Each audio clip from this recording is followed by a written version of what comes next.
Chapter 1189. B** starred.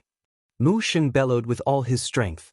His old eyes blurred as tears streamed down his cheeks. Fourth, why didn't I see your true face before? How could you be so heartless? Mu Lianjue calmly replied, I'm just giving you a taste of your own medicine. His face turned ghastly pale the moment he said that. Have you really forgotten? Have you really forgotten how my mother died so tragically? Mu Lianjue raised his hand and grabbed him by the collar. Have you really forgotten? What tricks did you use back then to destroy my mother's family? Shut up. Mu Sheng was furious. The past surfaced in his mind, but he could not bear to look back on it. What? Why should I shut up? Hehe. Like father, like son, you should have heard of this saying, right? Why don't you look back and see what kind of face you used to have when you're questioning me for being so heartless? Enough! A childish and cold voice interrupted them. Mu Sheng was shocked. Mu Lianjue's face froze as well.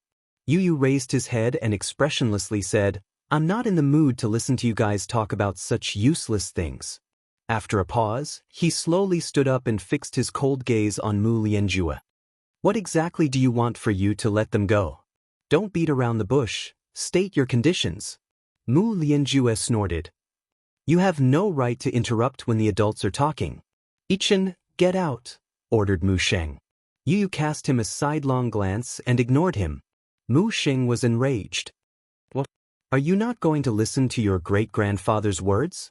Old man, you should be clear that the person standing in front of you is not Mu Ichen, Yu said expressionlessly. Clearly, he had no patience for him. Mu Sheng was stunned and then carefully sized him up. Yu raised his arrogant chin slightly and stood beside Mu Yaja. Dressed in simple casual clothes, he exuded an elegant yet cold aura from head to toe. Mu Sheng reacted quickly. This child was not Mu Ichen. It was another child.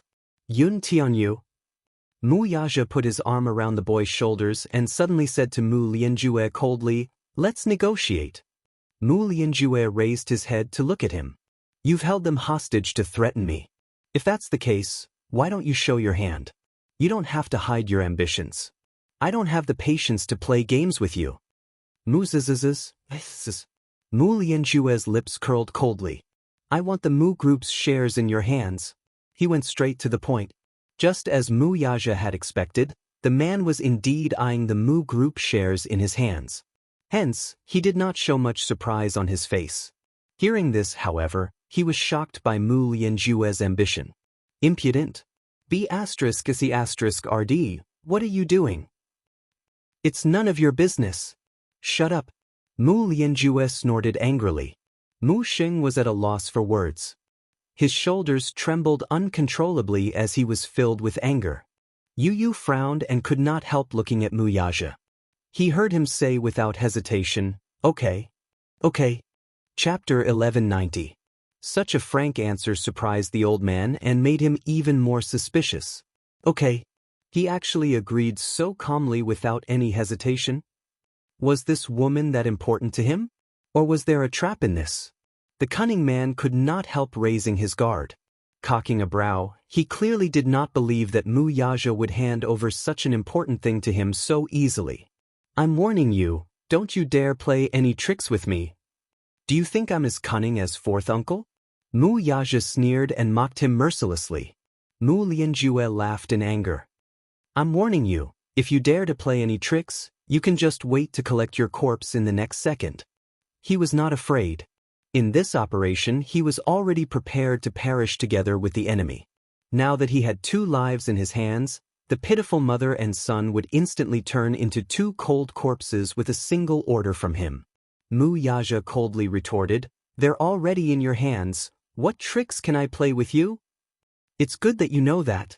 You have to be clear about this. As long as I give the order, both of them can forget about coming to you alive. But first, I want to confirm that they're still alive. Of course, they're still alive. He snorted. Mu Yaja's eyes turned cold. I want to see it with my own eyes for this to count. He was silent for a while before calling for his assistant and whispering a few words to her. The assistant went out. Not long after, She walked in again with a phone in her hand. There was already a video call on the phone. In the video, Xianxia and Mu Yichen were hugging each other. The temperature in the basement was very cold at night.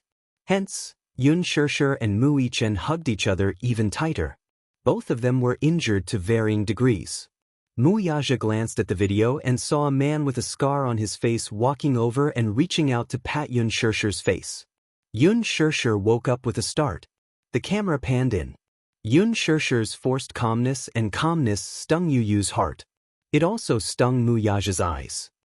"Say something to the camera," ordered the scarred man. Xianxia bit her lip tightly and did not speak. "Say something." Xianxia still did not speak and even avoided the camera. Yu's heart ached as if it was being stabbed. The video was not a comparison film, and every frame was fresh. Hence, when Yu saw his mother covered in injuries, he felt suffocated and his breathing became a little irregular. Xianxia's injuries seemed to be more serious than his brother's. On top of that, she had been trapped for a day and a night, and hadn't had enough food and water. Her complexion was extremely unsightly, especially her lips, which were dry and cracked like the cracked earth after a long drought. "Did you see it clearly?" Mu Lianjue snorted and got someone to take down the video. Mu Yaja looked up, the coldness in his eyes turning colder. "She's seriously injured." "Yes. She's restless and stubborn, so I got someone to teach her a lesson." He then snorted. "When are you letting her go?" "Of course, we'll let her go after you sign your name on the document and the contract takes effect." "Impossible." Mu Yaja coldly asked, "Will you really let her go after I sign my name?" "You don't believe me?" Mu Yaja negotiated with him. "Let her go first." "Impossible." Mu Lianjue naturally disagreed. Chapter 1191. Xianxia and Mu Yichen were two bargaining chips. Neither could be left out. Mu Yaja's eyes flashed with anger. "If we don't wait for the document to take effect, it'll take at least 3 days. 3 days? They're so seriously injured, we can't let you drag it out for another 3 days." Thus, the situation came to a standstill. Yu frowned slightly and suddenly raised his voice. "How about this? We'll each take a step back. You let one of them go first, and after the document is signed, you let the other one go. How about that?" Mu Lianjue cocked a brow and sized him up with interest. In his heart, he was secretly surprised. At such a critical moment, this child could actually come up with a solution so calmly. Let one of them go first? What else? How can we believe that you'll let them go after the document is signed? By then, the document will be in your hands, and the Mu Empire will be under your name. What if you don't let them go? That's why our rights and interests must be protected. At the very least, we need to see your sincerity before we talk about anything else." Yu said calmly. At this moment he was calm and steady like a mature and wise negotiator, advancing step by step. Hearing this, Mu Lianjue could not help but re-evaluate this child in front of him. This child seemed to be a little different. For him to be able to think of this, it seemed that he had underestimated him earlier. "It's not impossible for me to let one of them go first." Mu Lianjue pondered for a moment. Yu stared at him nervously. Then he heard him say casually, "However, there must be an exchange." Mu Yaja cocked a brow. "What kind of exchange?" "Use him in exchange for Xianxia. This is fine." He pointed at Yun Tianyu and said in a low voice, "Yun Tianyu, fine." Mu Yaja, "No." The father and son spoke at the same time, but their attitudes were completely different. The two men looked at each other, and Mu Yaja bellowed, "Are you crazy?" Yun Tianyu frowned. "What? I won't allow it." Mu Yaja said coldly, but his tone didn't allow anyone to object. What kind of father would personally send his child into the tiger's den? He couldn't just watch as Yu put herself in danger. It was impossible to make an exchange. Use him in exchange for Xianxia. After the signing of the documents, release another one. Once the document comes into effect, I will release both children. What do you think? Mu Lianjue's lips curled into a confident smile. Mu Yaja's expression was frosty. Before he could open his mouth, he heard the other say nonchalantly, "If you don't agree, then there's no need for further discussion." "I agree," he answered. Mu Yaja was furious. "Shut up. I won't allow that." Yu Yu's face stiffened. She could see the anger on his face. Mu Lianjue merely smiled. "I'm very busy and have something on, so I'll take my leave first. Let me know your answer when you have the results." With that, he slowly stood up. The ward door opened, and he slowly left, surrounded by a group of bodyguards in suits. Mu Yaja stood up abruptly and walked to the window. Even though he tried to restrain himself, he still could not suppress his anger and punched the window. Slash, a sound was heard. A few snowflake-like cracks immediately appeared on the window. Mu Sheng leaned against the bed, his hawk-like eyes sharp. "Aja, what exactly happened? Tell me." Mu Yaja turned around abruptly. His slightly messy black hair covered his pair of sharp eyes. Chapter 1192. Just focus on recuperating. You don't have to worry about anything else. With that, he turned around, carried Yu Yu in his arms, and left. Mu Sheng lay limp on the bed as if he had lost all his strength. His face was sickly pale and lifeless. In the car, Yu Yu turned his head to look at the passing scenery outside the window.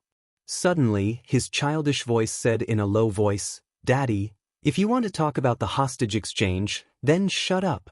Don't mention it." Yu Yu, however, said, "Mommy is seriously injured. I can't watch her continue to suffer. I want to ensure her safety first, so it's not a bad idea to exchange the hostage with Mu Lianjue." At a red light at a crossroad, Mu Yaja stepped on the brakes, and the car came to a steady stop. He turned around and stared at him. "You, don't overestimate yourself. I admit that you're smart, but no matter how smart you are, you're still a weak child. I can't lose your mommy, and similarly, I can't lose you and Mui Chen." "Yes, I understand. You're worried that my life will be in danger. Mommy's injuries are so serious, though. Can you really watch? No. Don't say any more." Mu Yaja clenched his fists tightly. "I can't lose anyone." "Me too." Yu Yu frowned, feeling a little agitated. "Daddy, I'm the same as you. I can't lose anyone.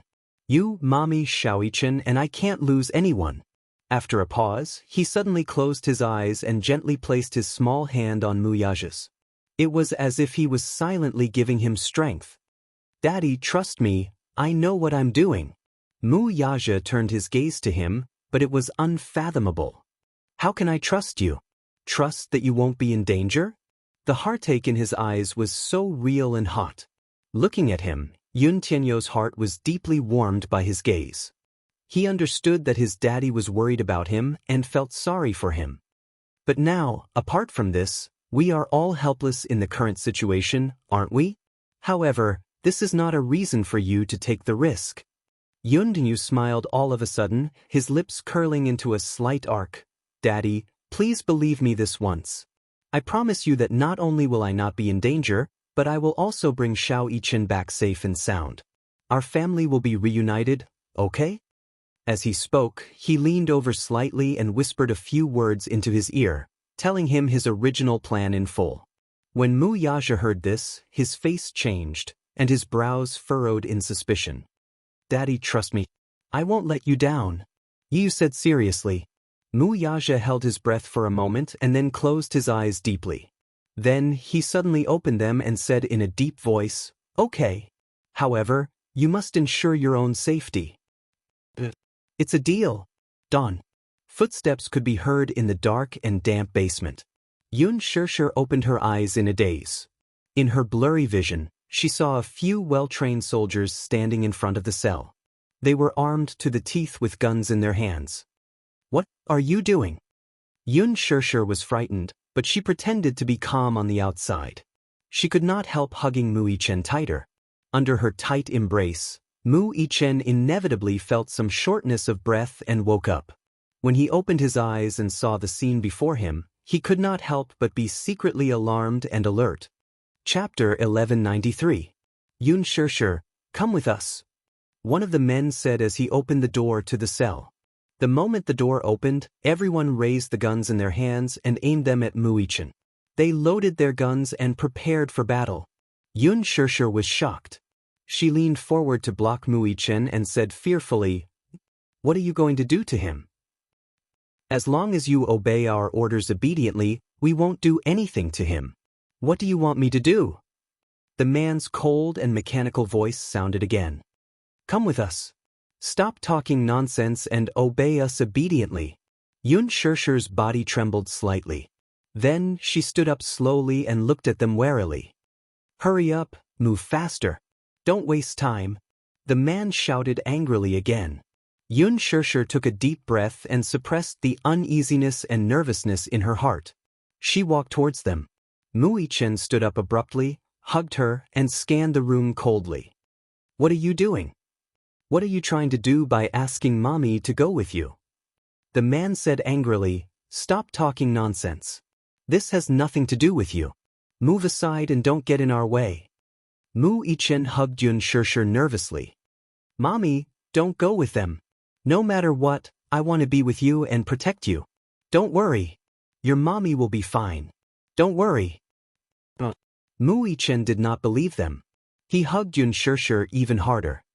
"My mommy will not go with you. Kid, don't refuse a toast only to be forced to drink a forfeit. Let go." "I won't let go." Muichin was not afraid of their threats. He said to Xianxia, "Mommy, don't be afraid. I'll be by your side." The man was furious. He rushed into the cell and raised his gun to smash him. Muichin was about to retaliate when Xianxia stopped him. She screamed, "Don't touch him." Stop. The man stopped moving. Xianxia turned around and gently caressed Muichin's face. She smiled and said, "Xiaoichin, don't worry, okay? Mommy will be fine.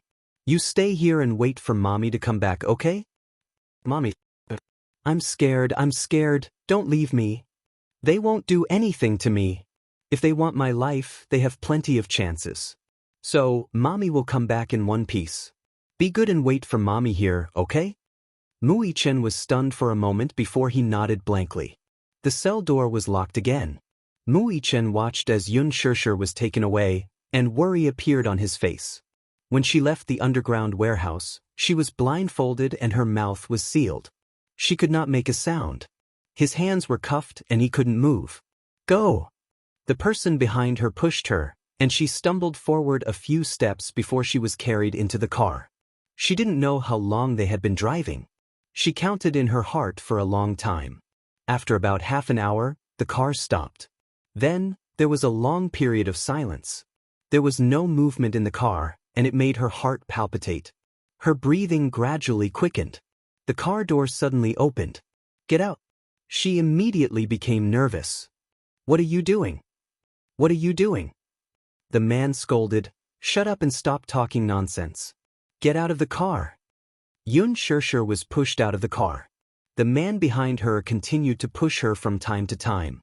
However, she couldn't see the road clearly and tripped on a rock, almost falling. Chapter 1194. Having been trapped in a confined space for a long time, it was dark, damp, and dark. Her eyes had not been exposed to sunlight for a long time, so she was not used to it. She opened her eyes and took some time to adjust before her vision became clear again. However, the scene in front of her surprised her. Looking around, she saw that she was standing on a high slope. Being on high ground, she could see far away. Not far away, a row of military vehicles was parked. However, what attracted her attention was Wuxia, who was standing tall among the crowd. Beside him was Yun Tianyu. "Yu." Xianxia was shocked. She subconsciously wanted to call out to him, but her mouth was sealed, so she could not make a sound. Hence, she leaned forward and ran toward them subconsciously. Behind her, a fully armed man walked forward and grabbed her. "Don't move," he said sternly. "Stand still." The next second, the cold muzzle of a gun was pressed against her temple. Xianxia was stunned and did not dare to move. Her eyes were filled with tears as she looked at Wuxia and Yu. Wuxia looked at her and gave her a resolute look, as if he was comforting her silently. Yu saw Xianxia, who was standing on the high slope. She was surrounded by a group of fully armed soldiers. Her eyes were brimming with tears, and she looked lonely and helpless. "Mommy, don't be afraid," Yu said this in his heart and then looked at Wuxia. The father and son silently exchanged glances. "Let's begin. Exchange hostages." Under the escort of Wuxia's men, Yu walked forward. The latter's men came forward and checked him from head to toe. Soon, their eyes locked on the watch on Yu's wrist. "What is this?" "This is just a watch." Yu pretended to be calm. "Take it off." Yu was stunned and did not react immediately. That person became even more suspicious and sternly said, "Take it off, do you hear me?" Yu remained motionless. Without another word, the man stepped forward and violently tore off his watch, throwing it far away.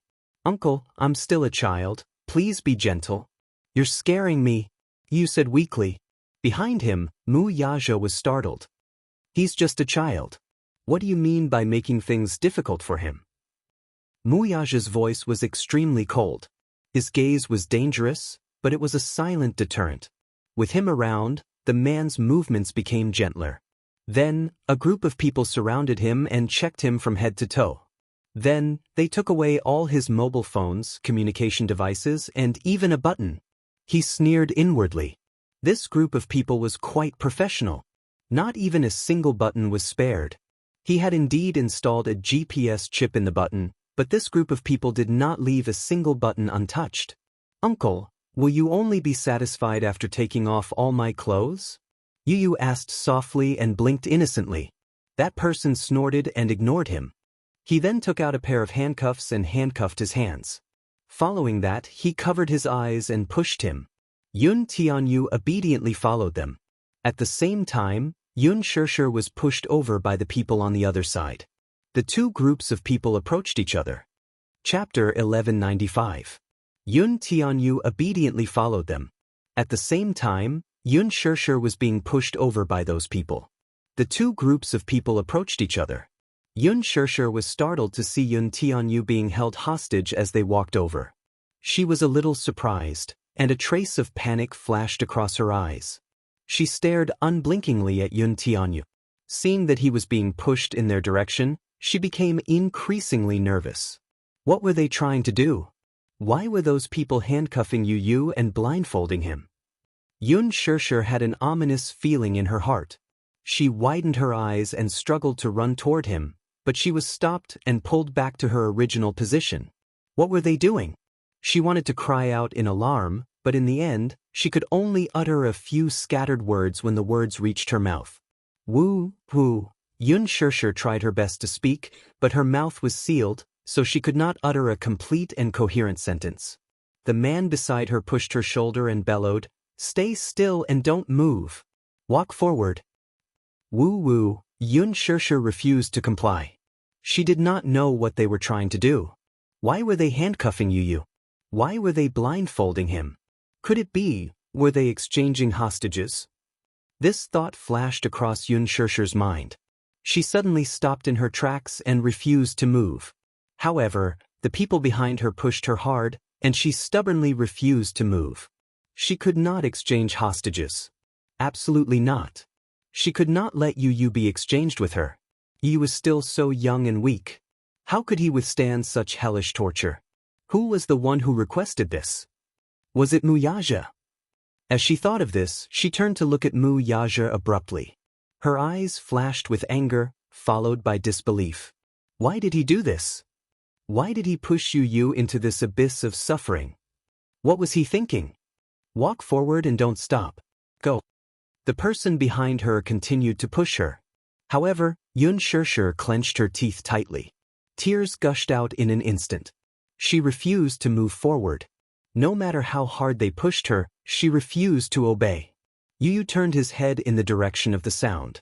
His hearing was very sharp, so he immediately heard the sound of body contact coming from Yun Shishir's direction. "Don't touch her!" Yun Tianyu suddenly shouted. Yun Shishir was stunned, but Yu said slowly, "Mommy, do as they say. Go back to Daddy and you'll be safe." What did he mean? What about him? Where was Xiao Yichen? Yun Shishir's thoughts were in a mess for a moment. There were too many things she didn't understand. She did not know what Yun Tianyu and Mu Yaja were thinking. She only knew that since she had implicated Xiao Yichen, she could not implicate Yu Yu as well. Hence, even though Yu Yu said so, she could not move her feet. "Mommy, listen to me, okay?" Yu Yu's eyes were covered. He could only turn toward her based on the sound of her voice. His lips curled into a smile, but his expression was calm and elegant. "Mommy, don't worry about me. I'll be fine. Trust me now. Just this once, okay?" No? Yun Shishir shook her head with all her might as tears streamed down her face. No mother would stand by and watch her child put in danger. She would not do that all the more. Yun Tianyu knew very well that with his mother's stubborn character, she would not listen to him. Chapter 1196. Yu Yu had a sense of propriety. He would not allow himself to take risks if he was not fully confident. However, Yun Shishir did not know much about him. Her impression of him was that he was obedient, sensible, and innocent. She did not know if he had such capabilities. Hence, she would not watch him take risks. Hence he said, "Hold on. I want to talk to my mommy." The man beside him rejected his request expressionlessly. "Why not?" Yu Yu pretended to be aggrieved and frightened. "I can't even say a few words. Are you afraid that we'll play some tricks?" That person did not speak. Yu sneered. "A weak woman and a 7-year-old child. Moreover, you have so many men. How can we not be careful when we're right under your noses?" That person was silent for a moment. He turned around and discussed with the leader. Then he turned around and agreed. "You have 1 minute." "Okay." That person brought Yu Yu to Yun Shishir. Yun Shishir rushed to his side and squatted down. She raised her hands, wanting to hug him, but she could not do so because her hands were handcuffed. Hence, she could only hold his hands tightly. "Woo, mommy, mommy." Yu raised his handcuffed hands and caressed her blood-stained face. His heart ached as he wiped away the tears at the corner of her eyes. His fingertips brushed across her cheeks and carefully wiped away the bloodstains. "Does it hurt?" The heartache in his eyes could not be hidden. Yu Yu's eyes were a little wet. He was a patient person and rarely shed tears. However, when he saw the shocking injuries on Yun Shishir's body, he could not stop his tears from welling up. D****. Why did she have so many injuries? Yun Tianyu's heart was in excruciating pain, as if it was being pierced by needles. When Yun Shishir heard this, she shook her head as though she wanted to tell him that she wasn't in pain, not at all. Yun Tianyu did not know whether to laugh or cry. He smiled helplessly. How could it not hurt? Mommy is a liar. She must be in a lot of pain with so many injuries. Pausing for a moment, a chilling glint flashed across his eyes. Hatred as sharp as a knife flashed across his eyes. No matter who it was. He would definitely make his mommy pay for the injuries on her body 1,000 times over. His mommy, whom he had always taken good care of, was now in such a sorry state. Yu Yu could not wait to hack Mu Lianjue into 1,000 pieces.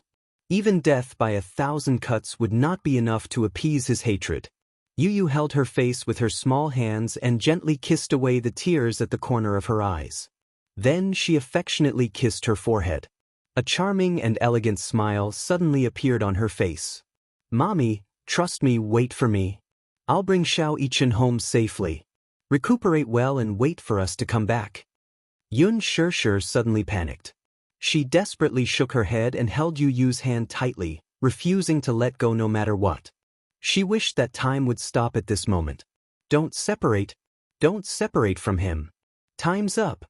The two were forced to separate. Yun Shishir struggled with all her might. The man beside her frowned, stepped forward, raised his arm, and gave her a hard chop on the back of her neck. Ugh! Yun Shishir's vision turned black. She only felt the world spinning before she lost consciousness and her body went limp.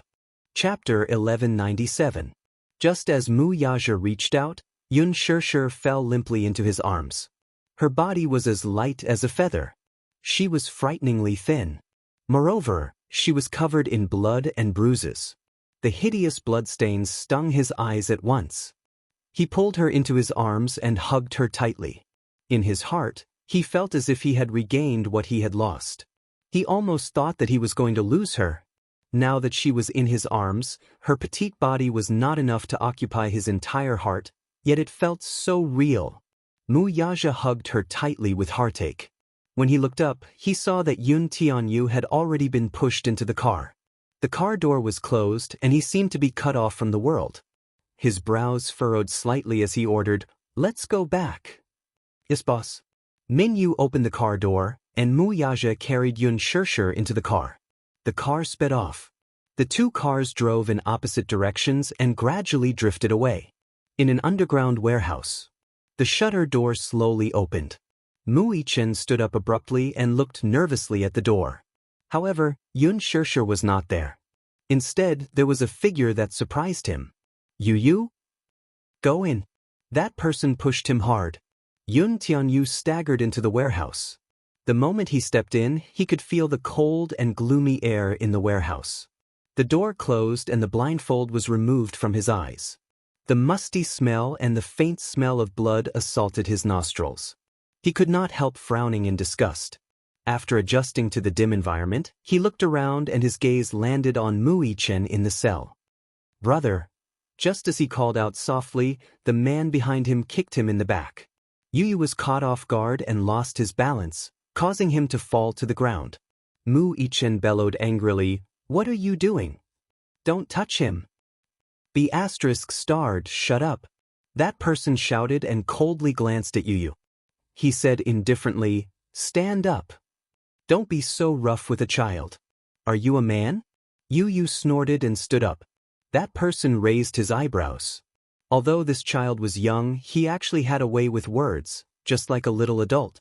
He smiled contemptuously and was about to push him when Yu said coldly, "Don't touch me. Brat, you better know your place. I can walk by myself."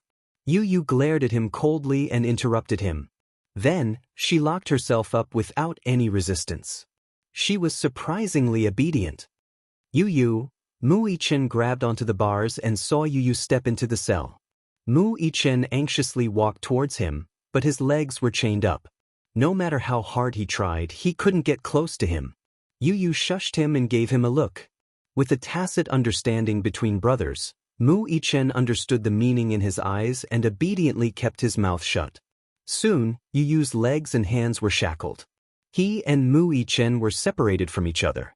They then retreated, leaving only a few soldiers to keep watch.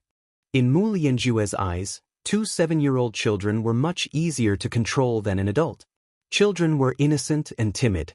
They would be much more obedient after a little scare. That was what he thought. The sky soon turned dark. After a long period of concentration, the few soldiers who stayed behind to keep watch gradually felt sleepy. Chapter 1198. Even though they were well-trained soldiers, they were still made of flesh and blood after all. They were not machines made of steel. Hence, they would feel tired. In addition, watching over the two children was an extremely boring task in their eyes. How big of a commotion could the children cause?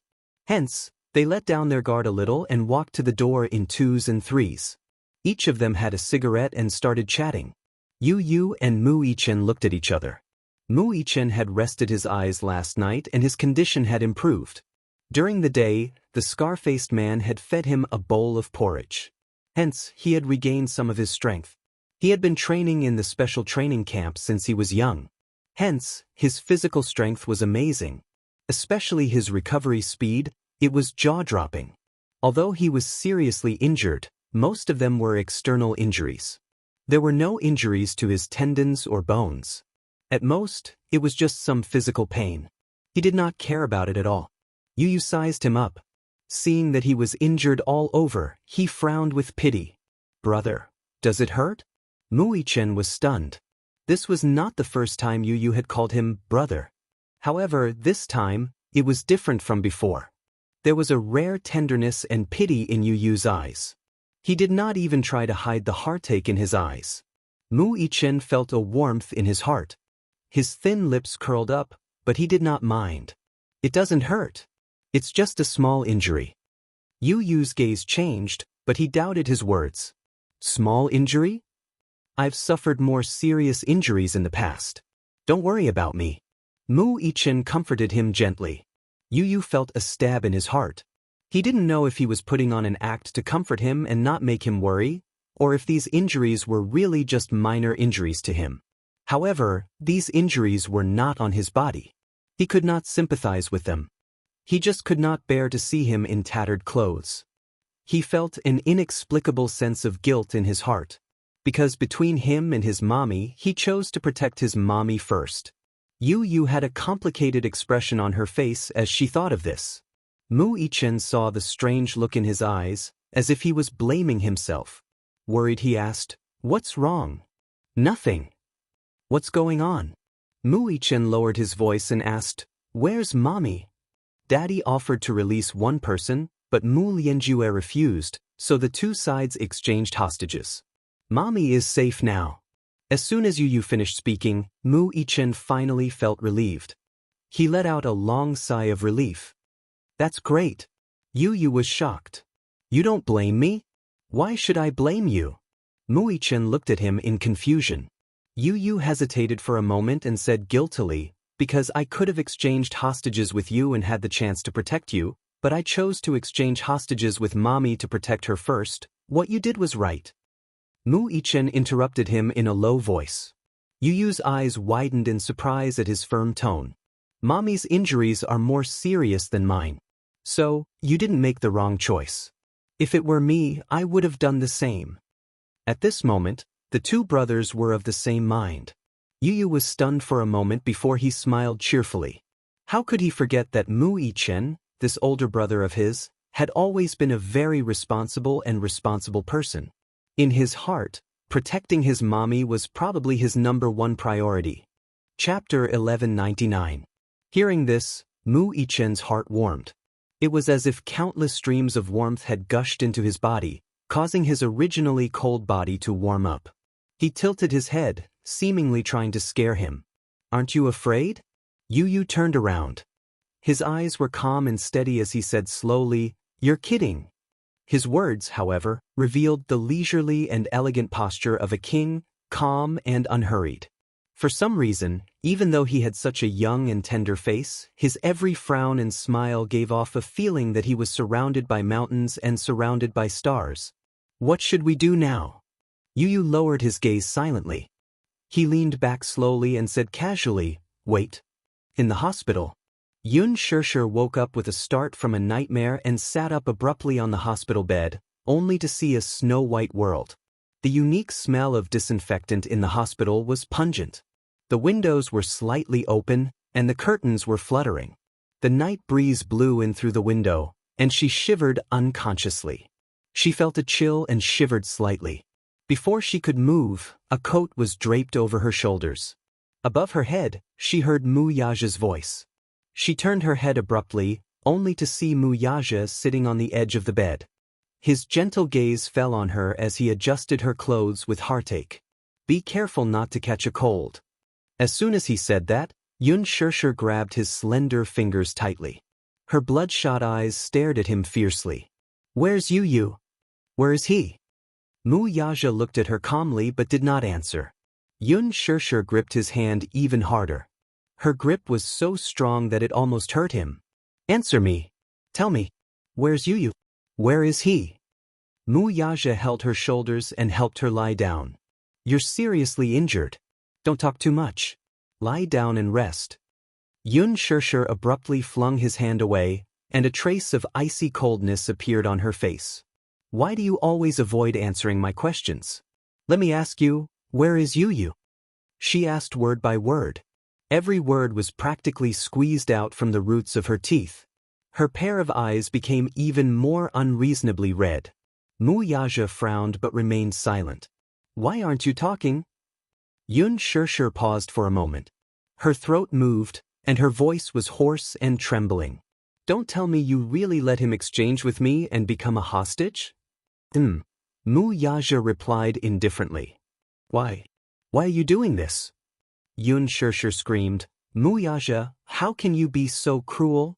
He was still a child, only 7 years old. How could you bear to let him be a hostage? Do you know how dangerous this is?" She was agitated and anxious. Her pale face had green veins popping out. Her skin was so pale that even the blood capillaries could be seen clearly. She was extremely haggard. Mu Yaja looked at her deeply. Suddenly, he said in a deep voice, "I know." "You know? If you know, why did you still do this? Are you crazy? Are you crazy?" She questioned him crazily at the top of her lungs. His sullen face made her even angrier. She grabbed a pillow from the side and threw it at him. "How can you be like this? I hate you, I hate you." Her movements were so intense that the wound on her waist that had just been stitched up split open, and dark red blood seeped out of it. Her body was injured to varying degrees. Chapter 1200. Among them, there was a deep wound on her waist that required 5 stitches. There was a wound on her ankle that required 4 stitches. There were bruises all over her body and her shoulder was dislocated. But now, she seemed to have gone crazy, as if she couldn't feel the pain in her body at all. Mu Yaja suddenly stopped her. "Don't move. Your wound has just been stitched up. Get lost. Don't touch me." She cut him off with a roar and pushed him away violently. She almost used all her strength. Mu Yaja lost his balance after being pushed by her and fell onto the wall. "How can you be so cruel as to take you as a hostage? You're so cruel. If you want to take her as a hostage, why don't you go? Why don't you go? Mu Yaja, how can you be so cruel? Why did I meet you? You bring me more danger, more harm, more nightmares. Why?" She blurted out the question unconsciously. Even Xianxia was taken aback when she yelled this out. It seemed that those words were a little too much. Mu Yaja's face was still as calm as before. After a long silence, he helplessly tugged at his lips and looked down tiredly. Xianxia also realized how hurtful her words were. But once the words were said, it was like spilled water that couldn't be taken back. She suddenly fell silent, lowered her head, and clutched the bedsheets tightly. Her tears dripped onto the white bedsheets, leaving faint traces. Self-reproach, guilt, worry, heartache, all of them came to her mind. She was overwhelmed with a myriad of emotions, like a tidal wave that wanted to engulf her. She didn't mean to hurt him with those words. But she couldn't understand, she really couldn't understand why he had to sacrifice the 2 children to protect her. The nurse had just entered the ward with 2 packets of medicine when she saw the blood seeping out of the bandage on her waist. She frowned. What happened? Why did the wound split open? She hurried forward, wanting to change her bandage. Just as she touched her, Xianxia avoided her and didn't let her touch her. The nurse frowned. It was a little tricky. However, he heard Mu Yaja say, "Get out." "Chairman Mu?" The nurse looked shocked and explained, "The patient's wound has split open. I'll change it for her. Get out." He said coldly again. She naturally did not dare to object to his orders. She hurriedly put down the medicine in her hand and left. Mu Yaja sat back down on the bed and reached out to touch the gauze around her waist. Xianxia dodged again, obviously unwilling to be touched by him. "Don't be willful." He looked up and said in a low voice. Xianxia's eyes widened in shock.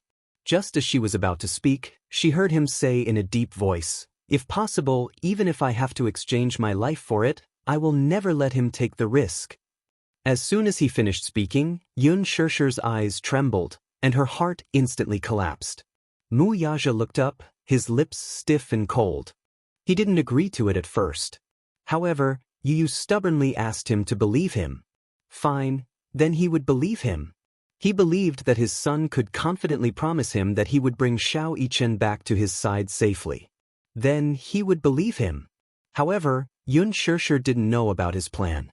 She was still a little angry with him and was a little resistant to his actions. Mu Yaja frowned and caressed her face gently. "Don't avoid me, okay? After I change your bandage, lie down quietly. I won't touch you." There was a hint of pleading in his words. Without a doubt, he was lowering himself to plead with her, putting down all his pride. Chapter 1201. Only then did Mu Yaja heave a sigh of relief. He untied the gauze and reapplied the ointment. His movements were extremely serious and gentle, and his technique was also very professional. A trace of cold touch came from the wound, and she couldn't help but shudder a little. Does it hurt? He looked up nervously. Yun Shishir pursed her lips and remained silent. Mu Yaja continued his actions. After he was done bandaging her wound, he stood up and turned around. She abruptly reached out and anxiously wrapped her arms around his waist. Mu Yaja's body froze as his expression froze. Don't go, she was afraid, really afraid. Muja, don't go. I didn't mean to hurt you. She choked on her sobs and her voice broke. She hugged him even tighter. Don't go. Her helpless appearance was like a small boat drifting on the sea, bobbing up and down, panicking in the storm. Mu Yaja sat back on the bed and hugged her. His big palm gently stroked her trembling back and said in a deep voice, "They'll be fine. Don't be afraid. I won't let anything happen to them." Really? She was skeptical, but her face was still uneasy. Sure, you Xiaoichen and you. 4 of us. Not one less. Mu Yaja hugged her tighter. Yun Shishir pursed her lips and held back her tears and uneasiness.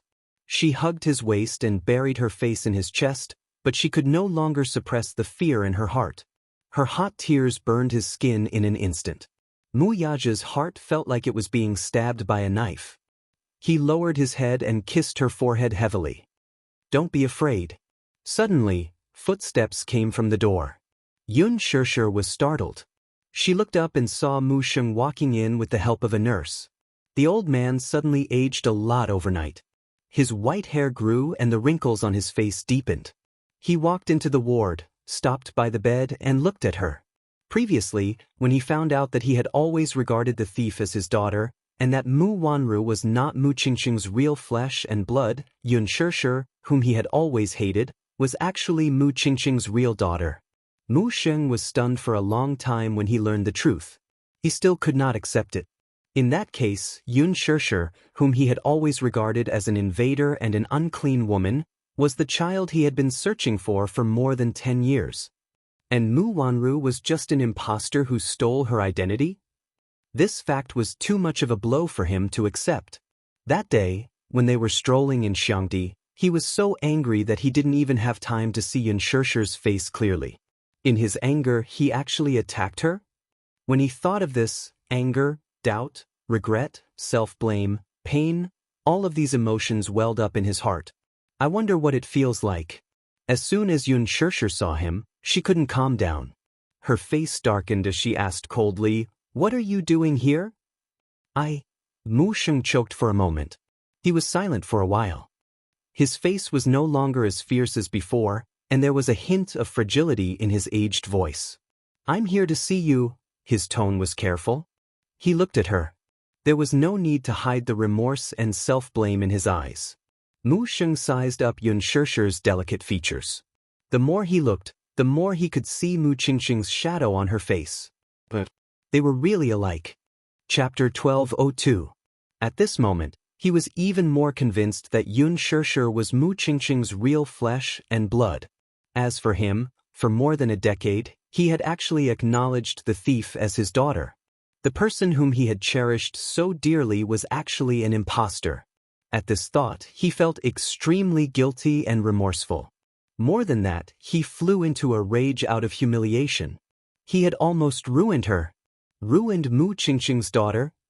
His heart was in agony. "Your name is Yun Shishir, right?" His voice trembled. "All these years, Grandpa has been looking for you all over the world, but I didn't expect you to." "Shut up." Yun Shishir fumed. "You're not allowed to call me by my name. You have no right to call me by my name." The old man's face froze in shock and pain. His mouth trembled uncontrollably as his face turned pale. Shishir, don't be agitated. You're injured now, don't talk anymore." "Shut up, don't call me by my name." Yun Shishir's face hurt as she raged. "You have no right to call me by my name." "Mu Sheng, are you feeling smug now? Are you satisfied now? Isn't it all thanks to you that I'm in this state?" Her cold and indifferent words were no doubt a sharp blade stabbing him. Hearing this, the pain in his heart intensified. His eyes stung, but he had nothing to say.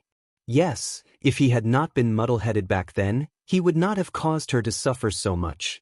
It was understandable for her to blame, resent, and hate him. However, this was not what he wanted. He did not expect that he would end up in this state because of a moment of foolishness. He hurriedly consoled her.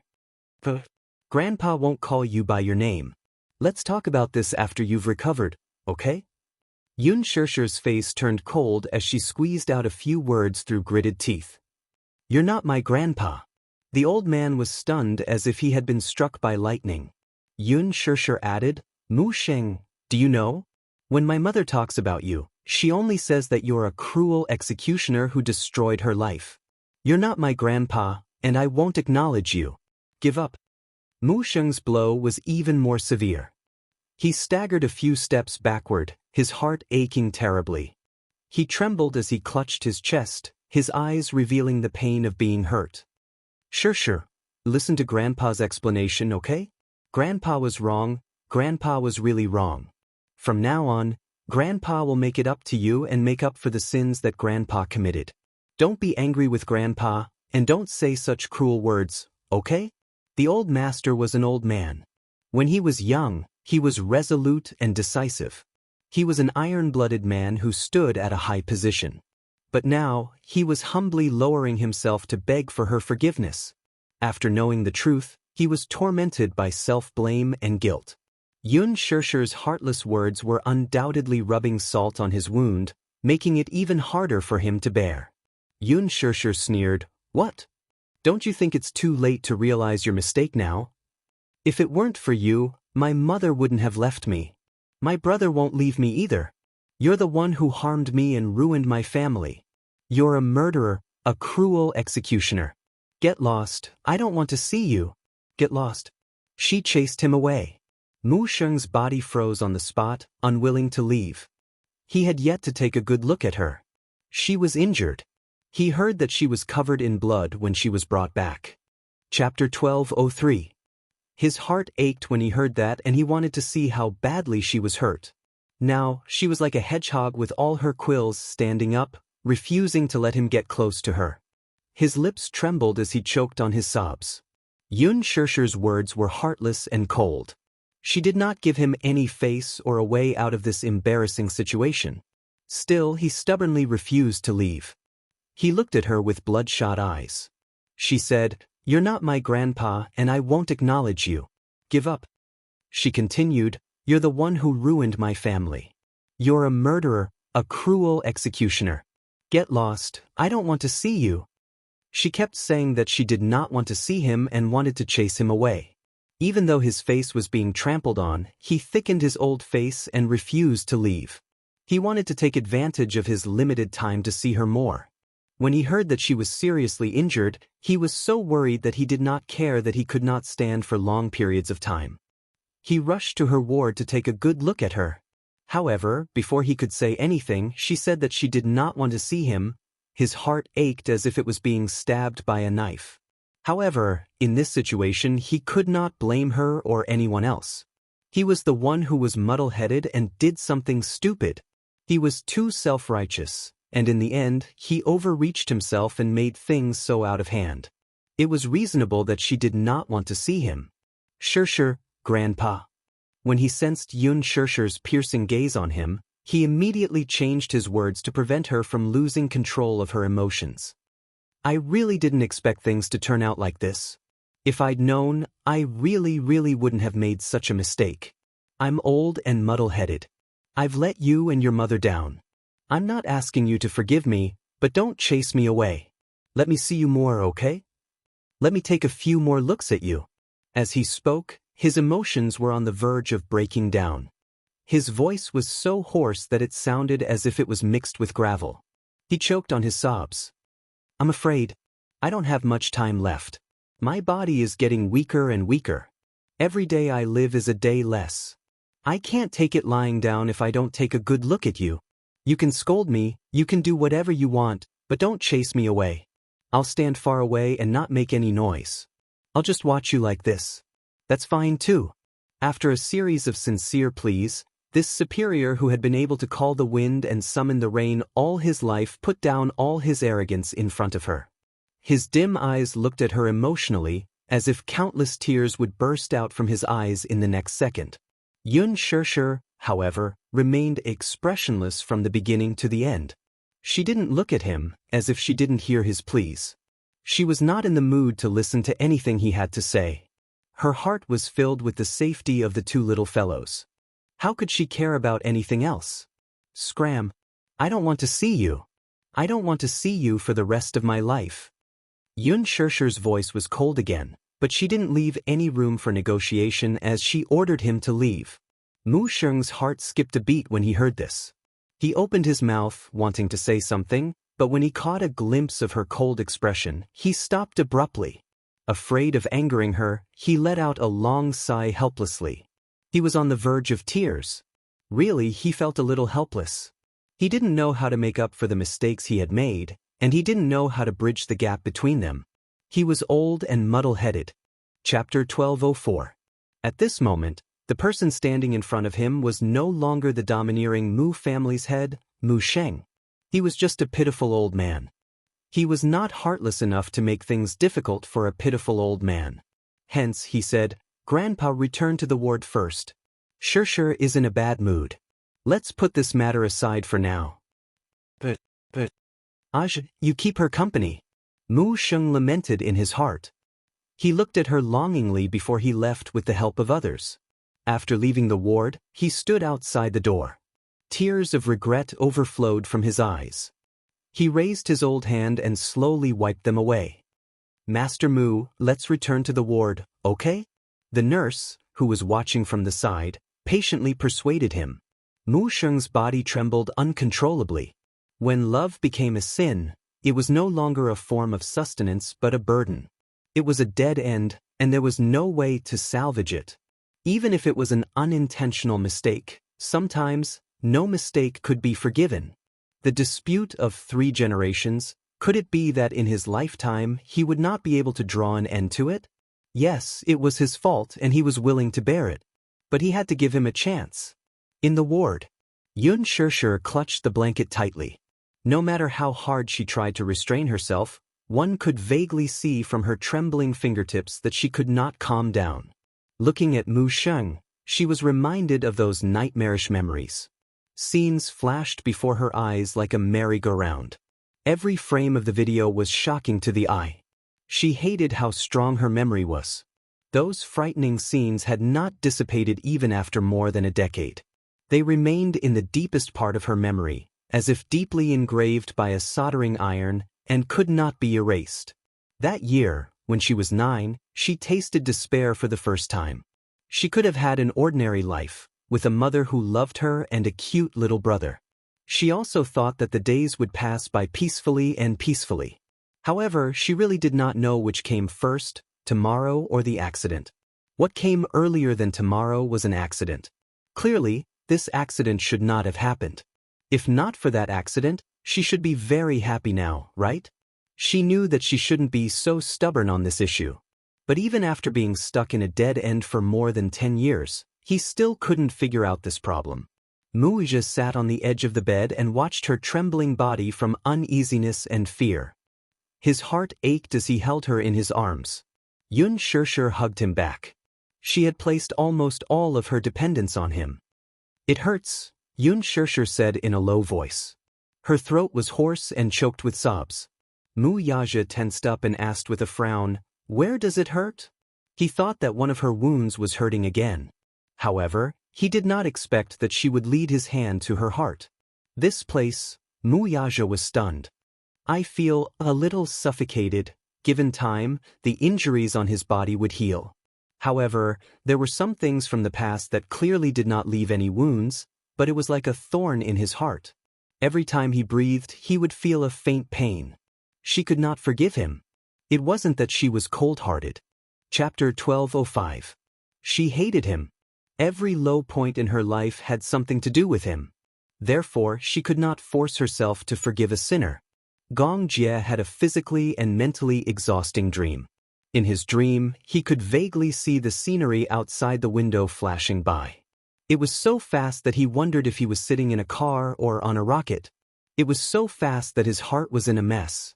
Every sharp turn on the mountain road, The friction between the tires and the ground was accompanied by smoke rising in spirals. He grabbed his seatbelt in fear and turned around. Through the rear window of the car, he could see rows after rows of black cars chasing after them relentlessly. Young and ignorant, he had no idea what was going on.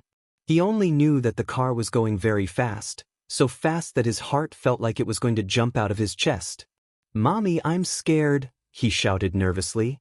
Mu Qingqing gripped the steering wheel nervously and stared straight ahead. In this tense moment, she could not care less about comforting the two frightened children. "Don't be scared. Big sister is here. Big sister will protect you." In the front passenger seat, a girl who looked similar to him turned around and looked at him gently. Even though she was also scared, she still pretended to be calm and comforted him. "Big sister, I'm scared.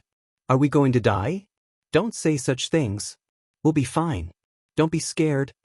He swallowed with difficulty and said in a weak and helpless voice, "Mommy, I'm scared." "Slow down. Slow down. Slow down." As soon as he finished speaking, he stared blankly at the cliff in front of the car, which was surrounded by a fence. He covered his eyes in fear. Then he heard the screeching sound of brakes.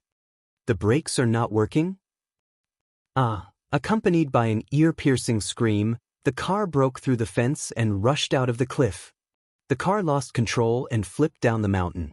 The world spun and his little body was knocked around in the car. Then he fainted.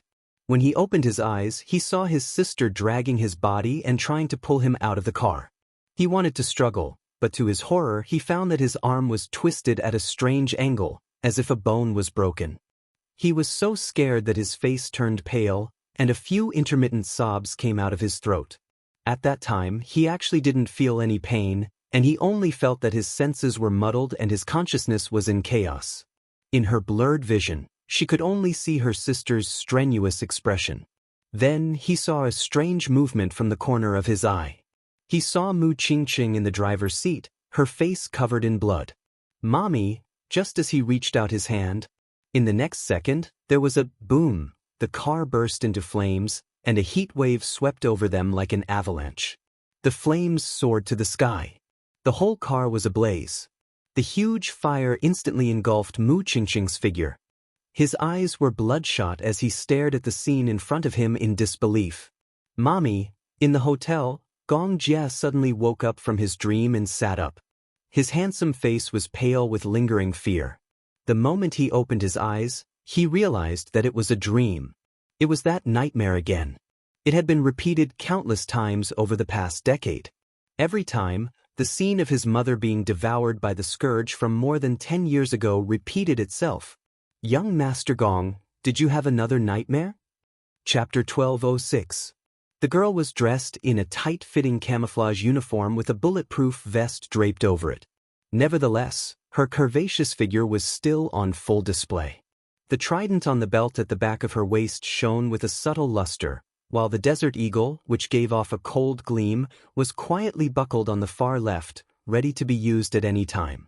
Her two slender legs were tightly wrapped in an ocean camouflage scarf. She wore a pair of suave combat boots with a sharp defensive saber strapped to the inner side of the boots. Her black iron wrist guard was delicately engraved with the image of a vermilion bird bathed in flames. The night breeze blew in through the slightly open windows. The girl's short and elegant blonde hair fluttered in the wind, wantonly invading her ice-cold and beautiful face. Under her handsome brows was a pair of seductive peach blossom eyes.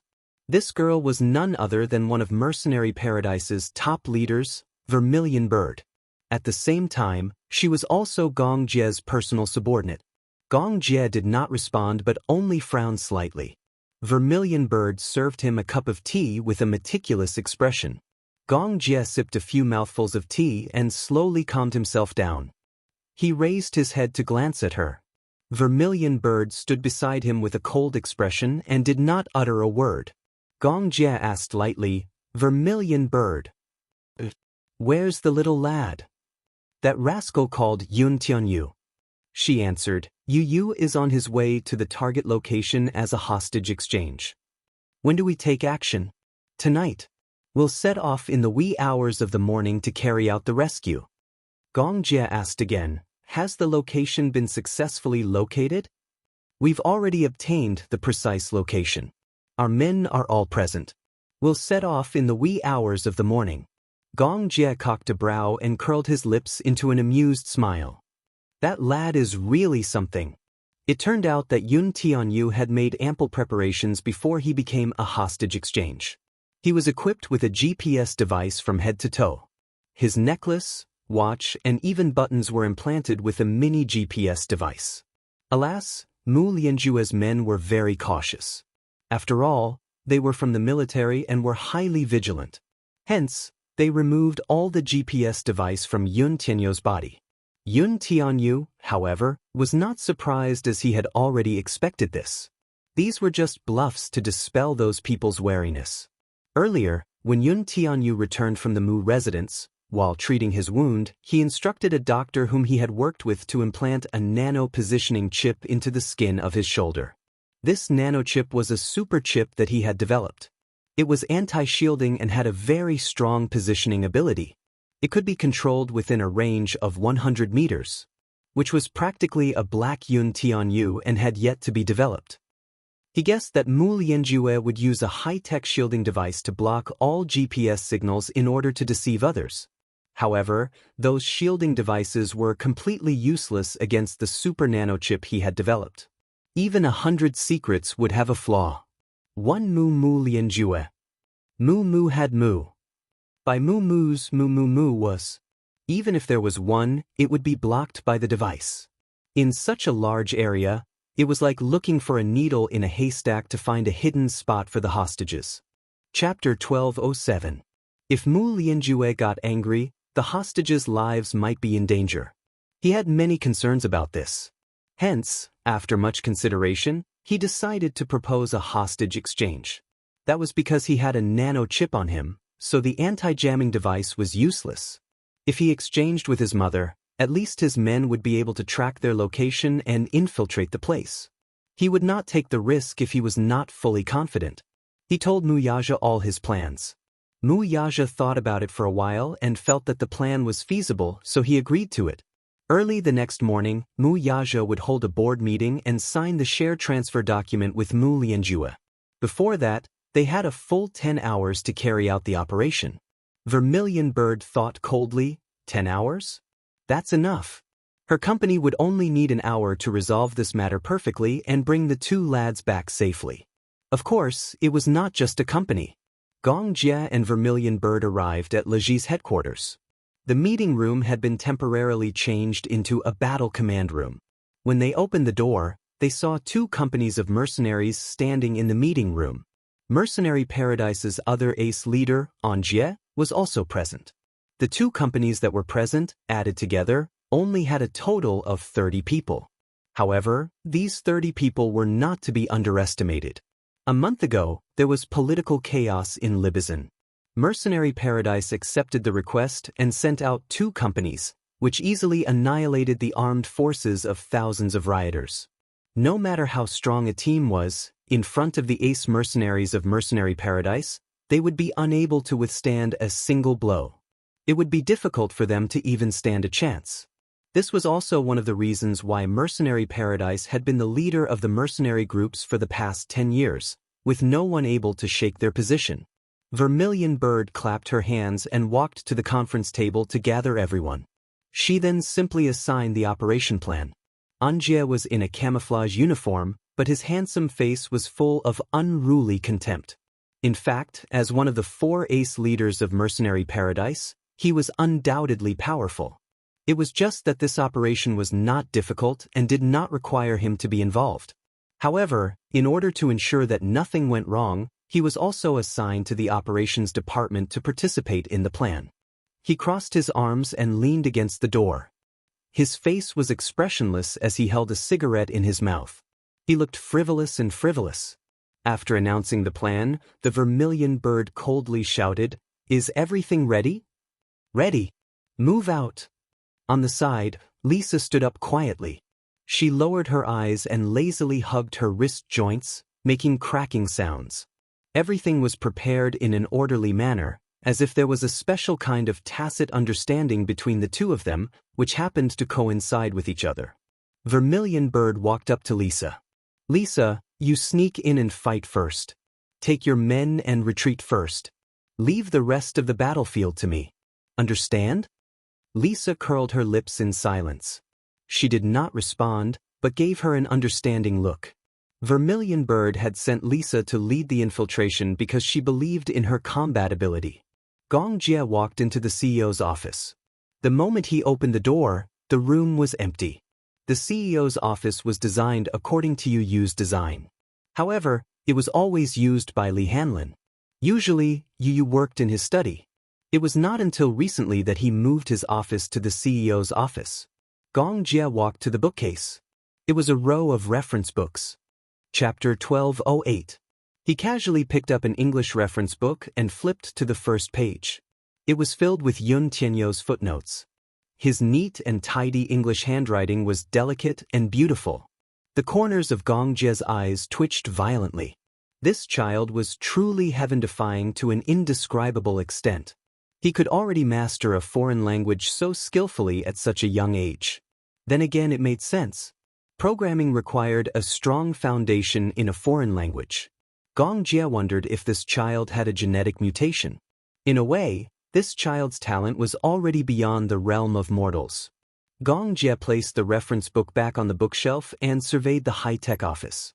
His gaze was attracted by a huge poster on the wall. It was a portrait of a celebrity. This was a set of fashion photos taken when Yun Shishir and Gu Xingze were interviewed by a magazine back when they were filming a movie. The stylist and photographer were the best team in the industry. Hence, when this set of posters was released and exposed on Weibo, it attracted a lot of attention. This set of posters was so popular because the stylist posted 2 photos before and after the retouching on Weibo. One was the original photo, and the other was the edited version. The photos were exquisitely taken. In addition, other than the overall rendering of the images, Yun Shishir's face could be omitted from the post-production digital embellishment. In the entertainment industry, many celebrities relied heavily on makeup and strong post-production for their photo shoots. For example, Han Yuyen's shortcoming was that the outline of her eyebrows was not deep enough. When taking photos of some international celebrities, a lot of effort was needed in post-production. Yun Shishir was different. The post-production adjustments to her face could be said to be imperceptible. What was more amazing was that her makeup was very light and thin. Her facial features were still exquisite. There was an uproar in the industry. Yun Shishir's beauty was also sought after by many international celebrities. Hence, Qin Zhou's hands were sore from accepting endorsements. This set of posters was the one that Yun Tianyou was most satisfied with. The overall style was a fresh garden style. She wore a pink dress with rose embellishments, which made her look pure and graceful. She wore a knitted corolla on her head, and her hair flowed elegantly. She held a bouquet of fresh flowers in her hand. As she sniffed the flowers, her beautiful eyes sparkled. Yun Tianyou loved this poster so much that he enlarged it and hung it on the wall of the office. Every time he looked up, he could see this poster. He often stared at this poster in a daze. Now, Gong Jie was also looking at this poster and fell into a state of shock. It was not because of anything else other than her facial features in the pictorial evoking a strong memory in him. Gong Jie walked up to the poster in a daze. His brows furrowed slightly as he reached out and caressed the poster with his slender fingers. The people in the picture were so lifelike that he momentarily forgot that it was just a poster in front of him. What was going on? Why did the woman in the poster overlap with the girl's bright and gentle smile in his memory? Was it her? How could it be? Gong Jie's breathing quickened. His fingertips suddenly trembled. Suspicion flashed across his eyes. Who was this woman? Who exactly was she? Chapter 1209. After more than a decade, a person's facial features would change as they grew older. However, the silhouette would not change. That pair of eyes, in particular, were exactly the same. Could there really be 2 people with the same face in this world? It couldn't be her, could it? Just as this thought popped up in his mind, Gong Jie ruthlessly overturned it. How could it be? She was already dead and no longer existed in this world. How could it be her? Gong Jie's emotions fluctuated slightly. His handsome face was filled with incredulity and doubt. He suddenly turned around and walked toward the door, only to bump into Li Hanlin, who had just pushed the door open. Second Master Gong? Li Hanlin was startled by his tense expression. Startled, he cautiously asked, "Master Gong, what's the matter?" Gong Jie suddenly grabbed his collar agitatedly. "Let me ask you, who is that woman? What's her name?" Gong Jie pointed at the woman in the poster and questioned him anxiously. Li Hanlin was baffled at first, but when he looked in the direction he was pointing, he saw Yun Shishir's poster. He could not help feeling that Gong Jie's reaction was a little strange. "What's the matter, Master Gong? Answer me immediately." Gong Jie's expression was different from his usual elegance. He appeared nervous and anxious. "Answer me, who is this woman? Why is her poster hanging here?" "This," Li Hanlin pursed his lips and calmly answered, "this is Director Yun's family." "Family? What family?" "As for the specific relationship, Master Gong can ask Director Yun when he's back." Li Hanlin was cautious, though. Yun Tianyu had specially instructed him not to casually reveal his relationship with Yun Shishir to protect her. Therefore, without Yun Tianyu's permission, he naturally kept his mouth shut and did not reveal too much. Gong Jie frowned, but when he saw Li Hanlin's cautious and reserved expression, he did not pursue the matter. He anxiously smoothed his fringe, but his heart could not calm down. In the ward, Yun Shishir was drenched in cold sweat as she sat up from the bed. The darkness that entered her eyes made her feel uneasy as she looked around. "Muyaja?" Suddenly, there was the sound of a thin rope moving beside him. Then, a warm and broad hand gently covered the back of her hand. Yun Shishir nervously held his hand and did not let go. Muyaja sensed that something was wrong with her. He moved closer to her and hugged her shoulders. "What happened?" "I dreamed that Yu and Xiao Yichen were in danger." Yun Shishir's voice was filled with helplessness and sobbing. She didn't sleep well the whole night. She was always in a half-awake state, in a trance, and had nightmares. It was always related to Yu and Xiao Yichen. In her dream, she actually dreamed that Yu and Xiao Yichen were being chased by people. They were shot and bled to the ground. Only then did she wake up from her dream in a cold sweat. Muyaja hugged her tightly. "Don't be afraid. This is just a dream. It's just a nightmare." Muyaja reached out to turn on the light. Pa! The light flashed and turned on. Yun Shishir instantly felt that the light was dazzling and covered her eyes in discomfort. Her hands were suddenly taken away by him. Muyaja lowered his head and pressed his lips against hers, sealing her trembling lips. The kiss was lingering and enchanting. Chapter 12:10. Don't be afraid. Don't worry. She tossed and turned in bed the entire night. She even hid under the blanket and cried sadly behind his back. It wasn't as if he couldn't hear her sobbing. His heart ached. He was also worried about Yu and Xiao Yichen's safety. Previously, he had repeatedly asked Yu if he needed to send more men to participate in his plan. Yu had the demeanor of a king. He waved his hand and said casually, "No need. Daddy's men aren't good enough. Daddy just needs to protect Mommy. That's enough." In other words, he was telling him that his men were well trained. This was undoubtedly a shot of confidence for him. Therefore, his most important task now was to stay by her side and accompany her without any distractions. This was what he had promised Yu. He had to do it. Yun Shishir was shocked. She closed her eyes and her breathing quickened. Under the light, there was a faint tear at the corner of her eye. It was hard to notice. "When I was 9 years old, I lost my family and had nothing. I've already tasted the pain of losing a loved one. So now I can't lose Xiao Yichen and Yu too." Muyaja frowned slightly. He might not be able to understand Yun Shishir's uneasiness and worry as a mother. However, as a father, he also felt inexplicably anxious and worried. However, he needed to deal with this matter calmly. The first thing he needed to do was to stabilize her emotions. "Shishir." He lowered his head and whispered her name. Yun Shishir looked up and heard him say in a deep voice, When the two little guys come home, let's get married. Let's get married and be together forever, okay? Xianxia looked up in shock. She was obviously shocked by his words. Was this a proposal? He held her hand, bowed his head, and gently kissed her fingertips. He said tenderly, I've thought about it carefully. I don't want to delay the marriage any longer. When this is over, let's get married and be together for the rest of our lives. Xianxia opened her eyes in a daze. For a moment, her heart was filled with mixed feelings, and she found it difficult to digest. Promise me, him? Don't let your imagination run wild. Xianxia was still in a daze. Wuxia suddenly felt a little nervous. What happened? He turned her shoulder and looked at her inquisitively. You don't want to? Xianxia shook her head. I just couldn't believe that such a day would come. Trust me, there will be. Wuxia kissed her gently and pressed against her forehead. He promised, there will be. In the underground warehouse, Yu, who had always been a clean freak, gently brushed the dust off her sleeves. Her thin face was calm and composed, without a trace of fear. Outside the iron prison, a few soldiers stared at her with their mouths agape.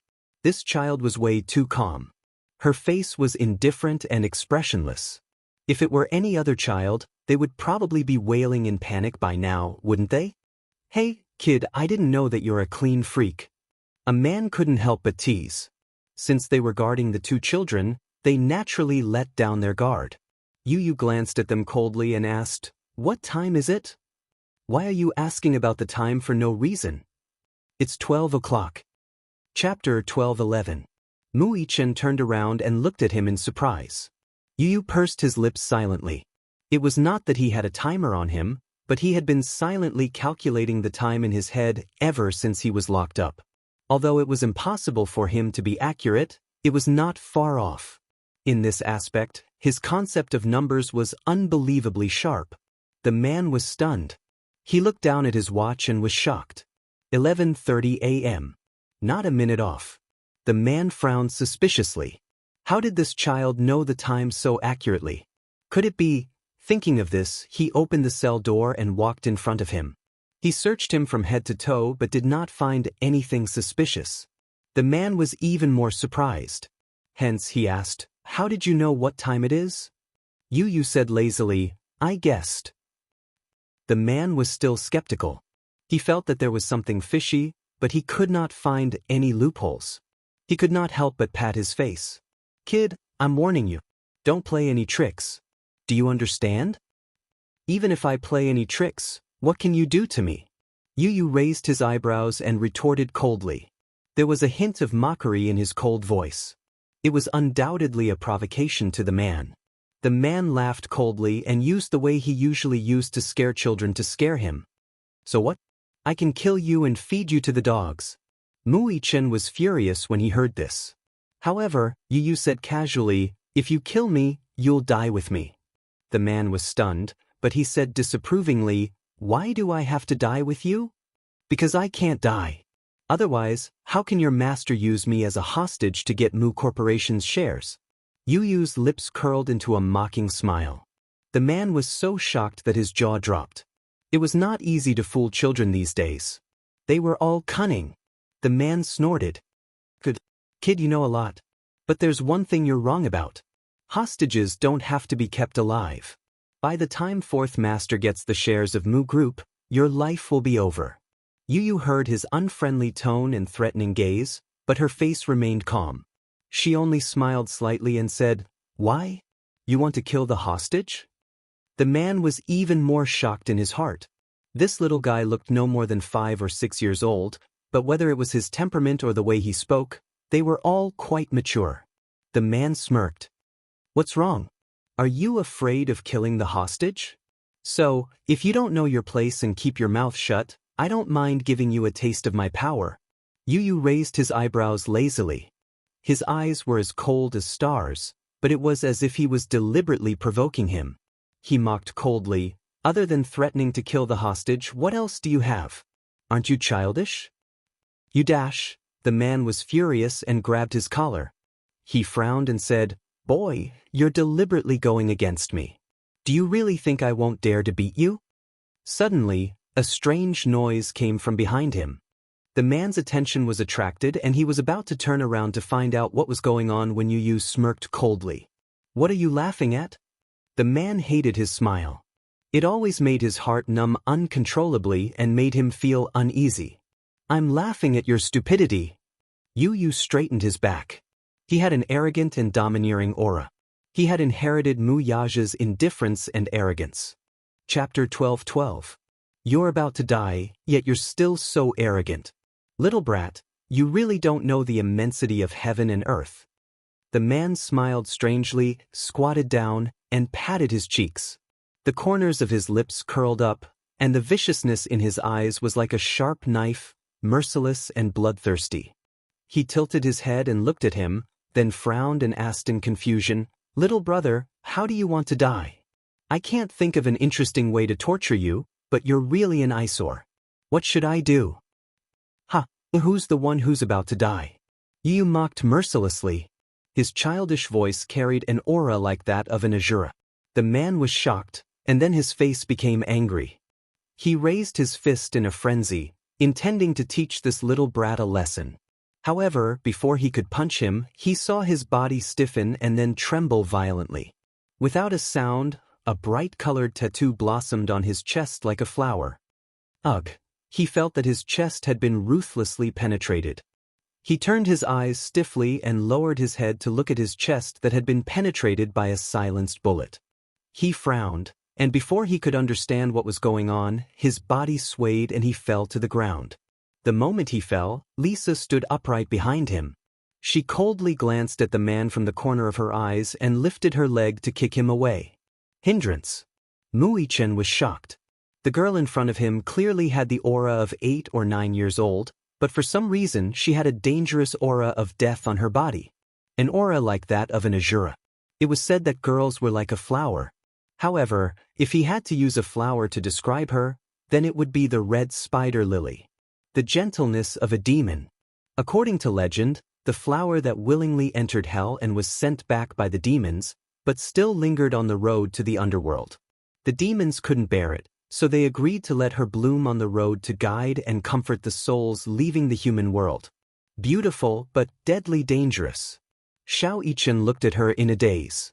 The girl had a beautiful and delicate face, softening the gentle beauty of the East and the deep European bloodline.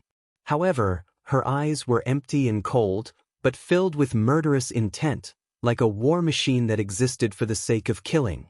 She had no 7 emotions and 6 desires. Muichen's gaze trailed down and was immediately stunned by her toned and powerful muscles. No wonder he didn't notice when she appeared, even though he was well trained. What kind of cruel and terrifying training did she have to go through to reach such a level? She was like a ghost, silent and without a trace. How did she manage to sneak in without anyone noticing? Muichen glanced at the corpse at her feet with lingering fear. A hint of wariness surfaced on his face. Who are you? Lisa looked at him and walks to him. You, Shu. Lisa glared at him coldly. She put her finger to her lips and silently signaled for him to keep quiet. Big brother, she's my bodyguard, replied the boy blandly. Little Yichen? In 8 or 9 year? Just as he was in a mess, Lisa squatted down beside him, aimed the gun at the chains that locked his wrists, and pulled the trigger. Clang. The chains broke. Lisa then broke the chains on his ankles. Muichen's limbs were finally free. Lisa walked to Yu's side and bent down.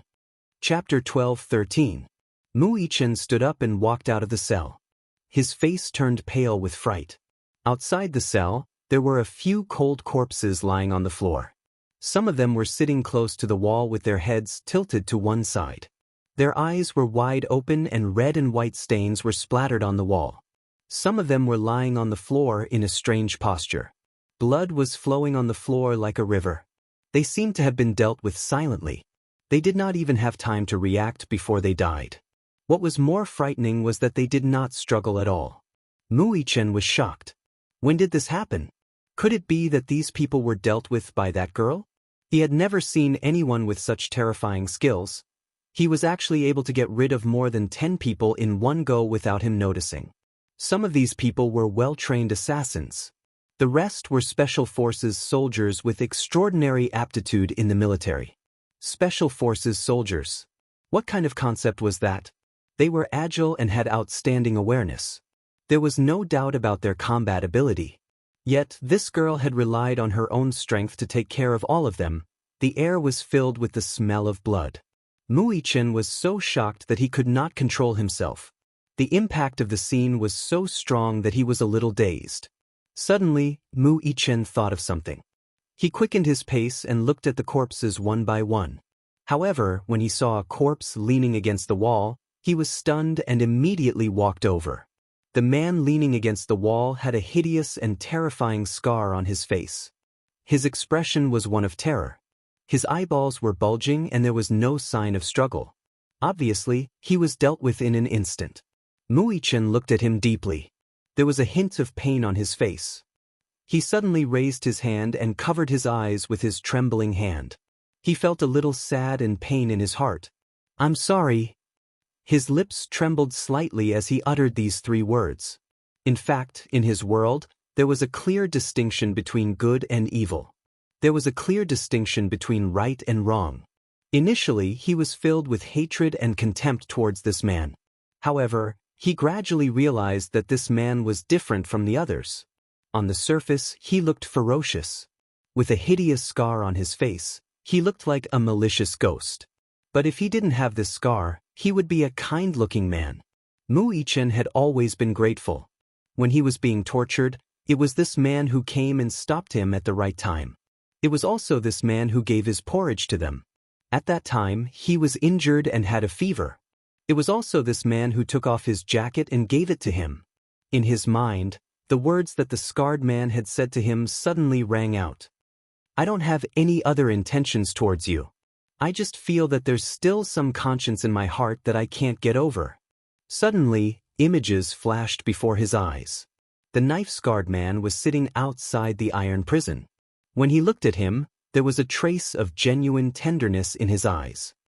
"I have a daughter too. She's about the same age as you. The reason why I'm doing this is to give my daughter a better life. But I realize that I seem to have taken the wrong path.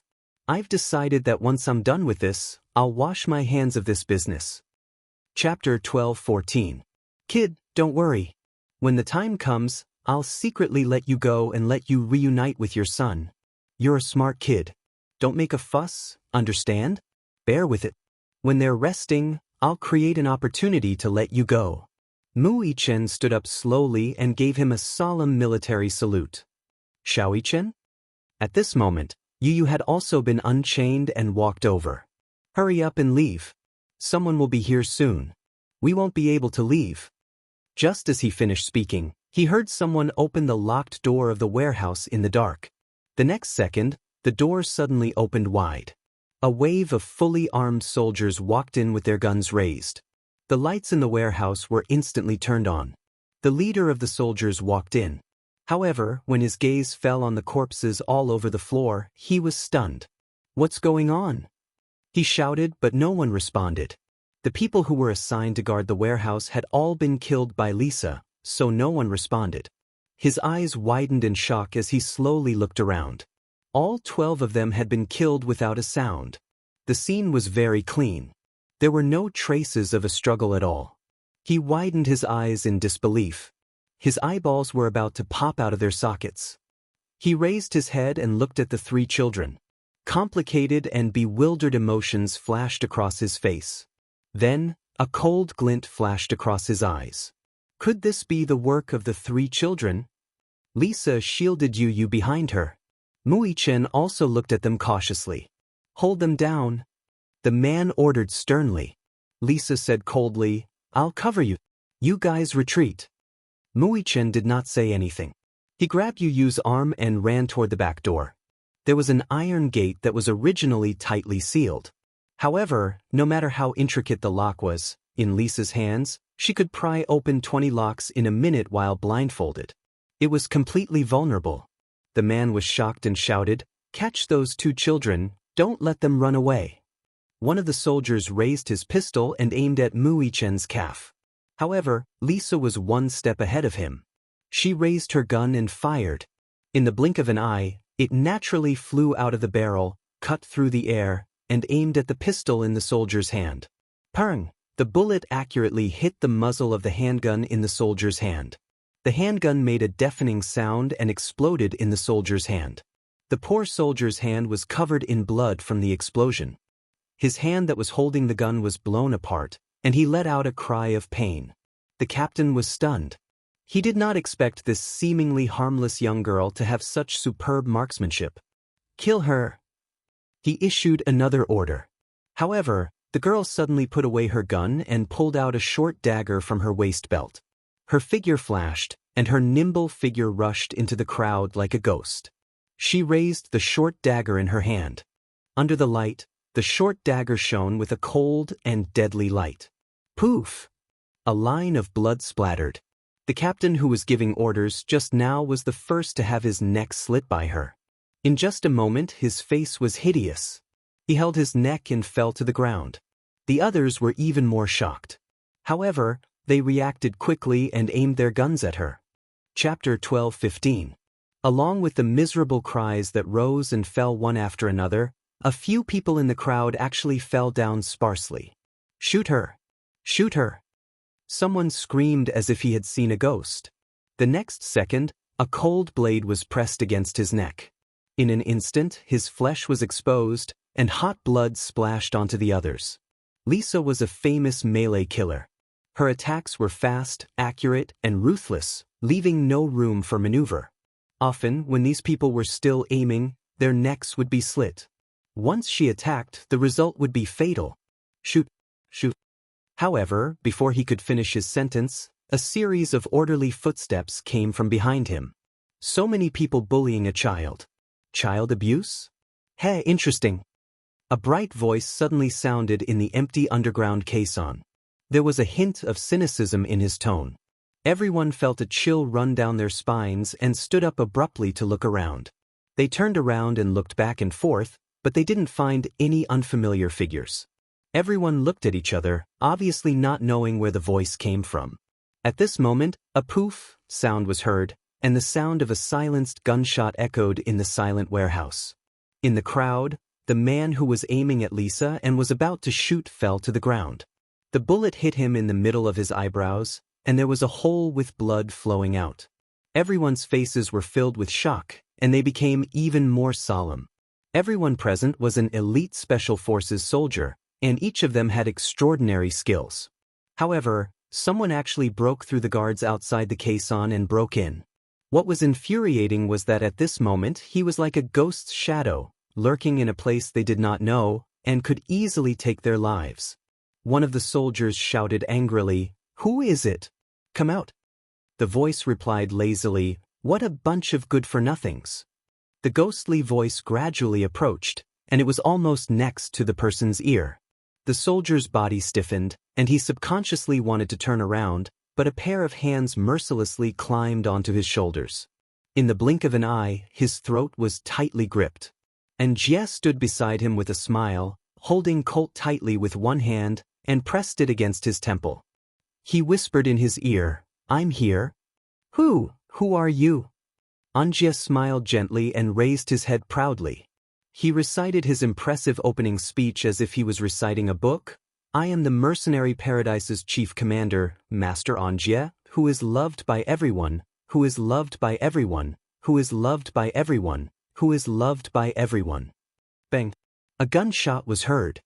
His head instantly exploded.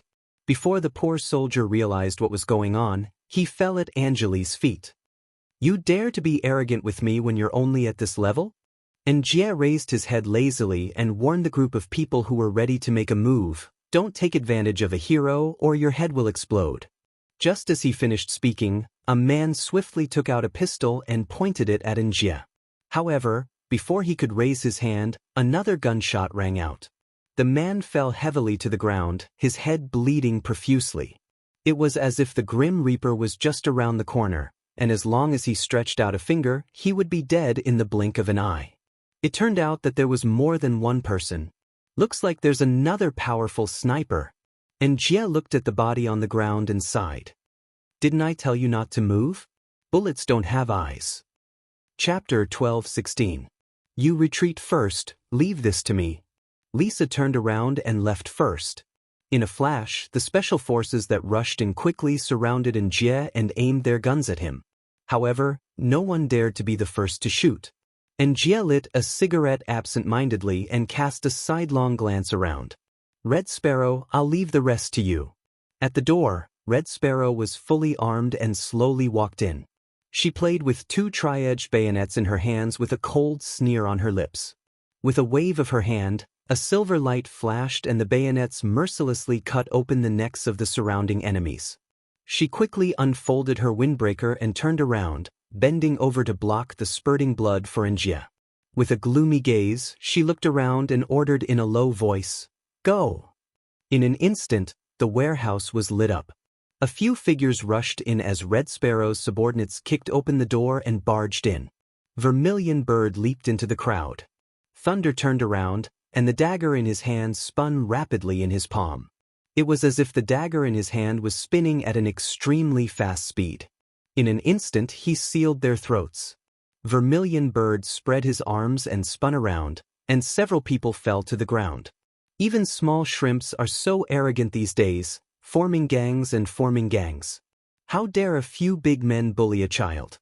You made me waste my vacation on you. Xianxia threw a left hook and knocked down 2 men. He stomped on them and cursed seriously, I worked hard for a year and finally got a vacation. Give it back to me. Give it back to me. Xianxia is so cruel. A mercenary muttered in a cold sweat as he knocked down an enemy. Xianxia rarely gets a vacation. He must be in a bad mood to be assigned to a mission. Another person pursed his lips and expressed his understanding.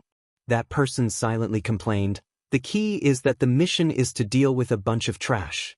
It's not challenging at all. Xianxia glanced at them coldly. You talk so much on a mission, are you tired of living? Then he turned around and lifted his long leg, kicking a man who wanted to sneak up on him to the ground. On the other side, Red Sparrow's skills were flawless and neat. She grabbed the man's throat with both hands and twisted it, sweeping out a flying kick. Her cold and hard temperament was as sharp as a knife, as cold as a sword, and her fierce aura was like that of an Azura. Xianxia is still so ferocious. It's quite scary. Anjia's partner, Luca, walked in with his arms crossed. He casually looked around and clicked his tongue in amazement. Then he saw a man in black flying towards him. He calmly dodged the attack. The man howled in pain on the ground, struggling to hold his abdomen as he rolled around. Luca calmly stepped on his head and ravaged it mercilessly. As he did so, he said lazily, "Don't you know that China has a law protecting minors? What kind of man is he to bully 2 children?" Bang! Bang! Bang!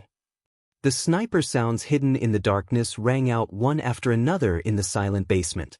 The sound of bullets piercing through hearts like meteors, accompanied by the sound of people being shot, rose and fell one after another. These weaklings aren't even enough for me to play with. Luca used his hand as a knife and knocked one of them unconscious before kicking him to the side. He then whistled at Xianxia.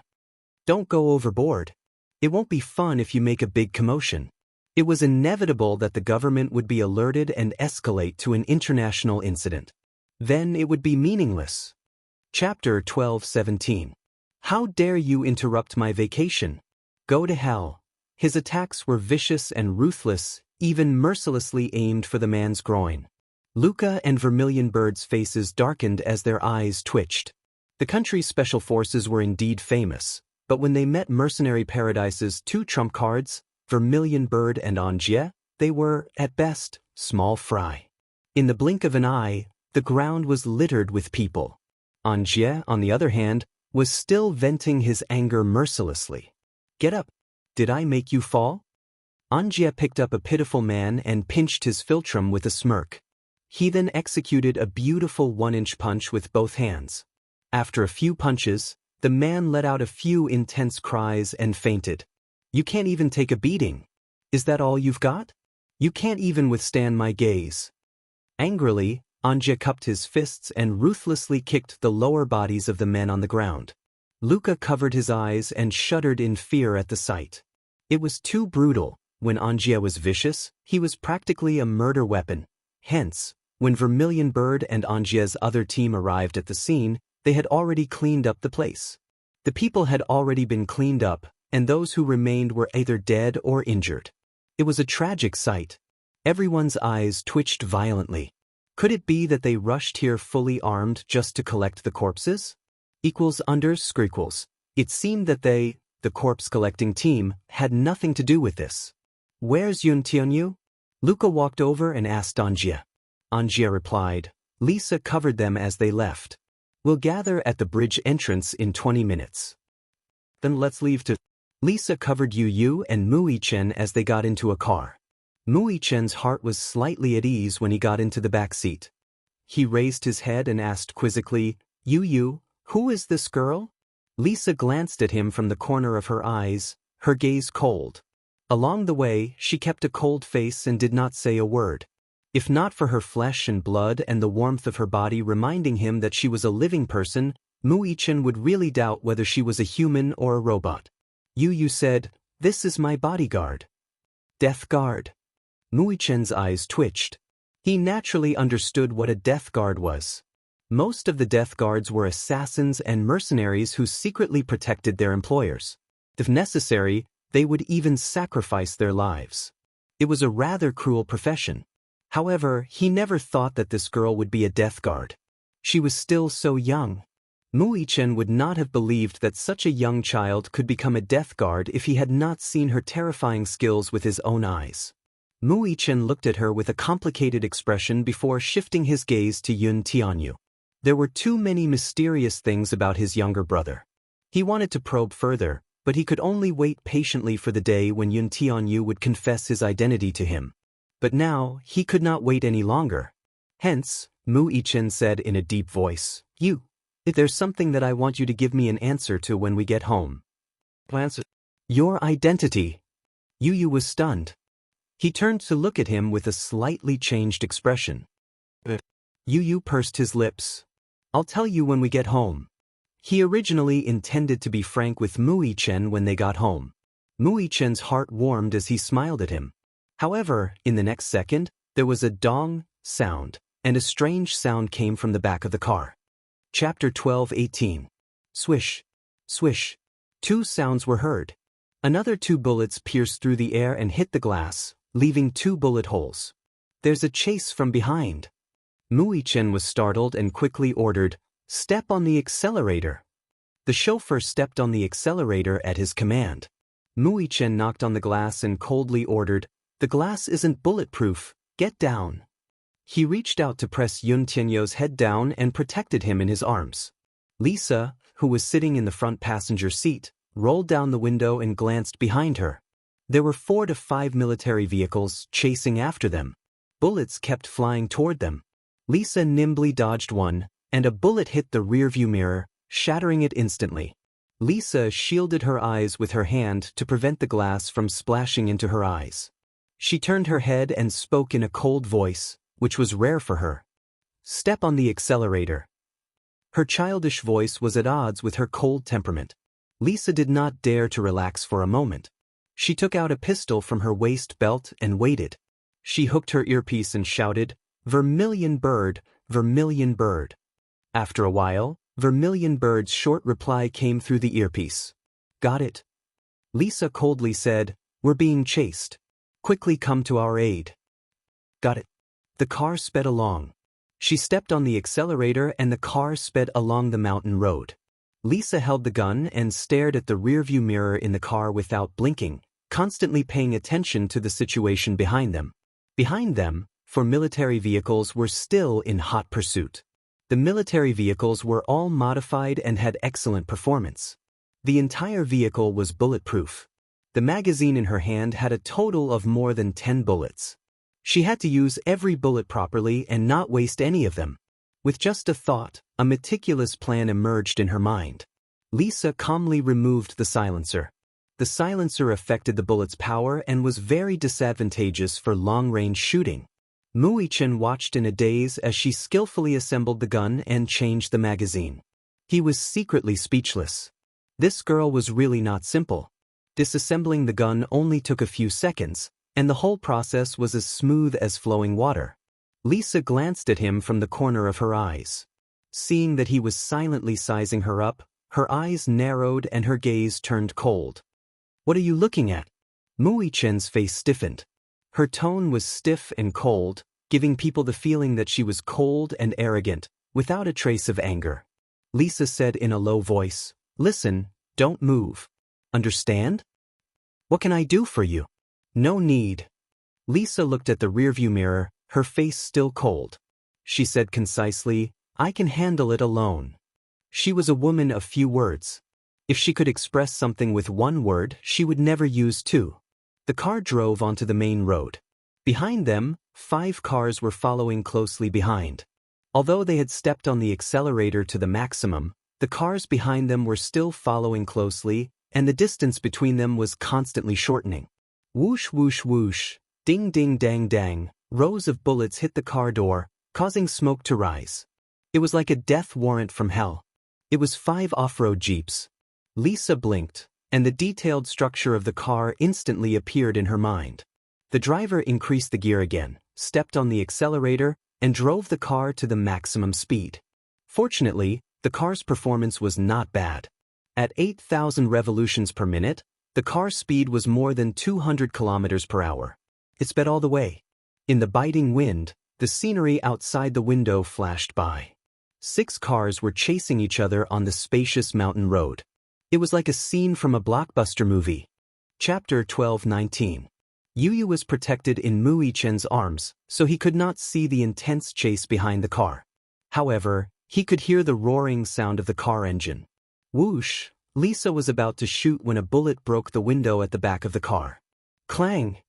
The glass shattered and the debris splashed onto Mui Chen's body. The broken glass scratched Mui Chen's neck and left a trace of blood. Mui Chen instinctively hugged Yu tighter. "Brother." Yu grabbed Mui Chen's clothes worriedly. Mui Chen smiled comfortingly and gently stroked the back of his head. "Don't be afraid, Z. I won't let anything happen to you." "Okay." Yu responded in a low voice. However, he still felt uneasy. Although he was a little awkward, he still forced himself to say it out loud. "Stupid brother. I don't want anything to happen to you either." Mui Chen was stunned. His heart melted and he unconsciously smiled. "I'll be fine too." Lisa had been looking for an opportunity. However, when the car made a sharp turn, another row of bullets came from behind. Whoosh whoosh whoosh, the bullets shattered the glass with a ding ding ding sound. Bang! The bullets pierced through the driver's head. Mui Chen's entire body was stained with blood. Shocked, he looked up in bewilderment, only to see the man in the driver's seat convulsing violently. His head had been blasted by a bullet, and his flesh and blood were splattered everywhere. The man stopped breathing in an instant. His body, which was still warm, fell in front of the steering wheel. The car lost control and almost went off the cliff. Lisa rushed over and steadied the steering wheel. She then pushed the body to the side. The car was barely stabilized. However, the accelerator was still pressed down. Yu wanted to look up to see what was going on. Mui Chen did not let him look. "Yu, don't look." What was going on? Mui Chen, who had always been calm, spoke with a hint of fear and trembling. Lisa knelt on one knee and carefully avoided the dense rain of bullets. She held the steering wheel and asked without looking back, "Do you know how to drive?" Mui Chen's brows furrowed.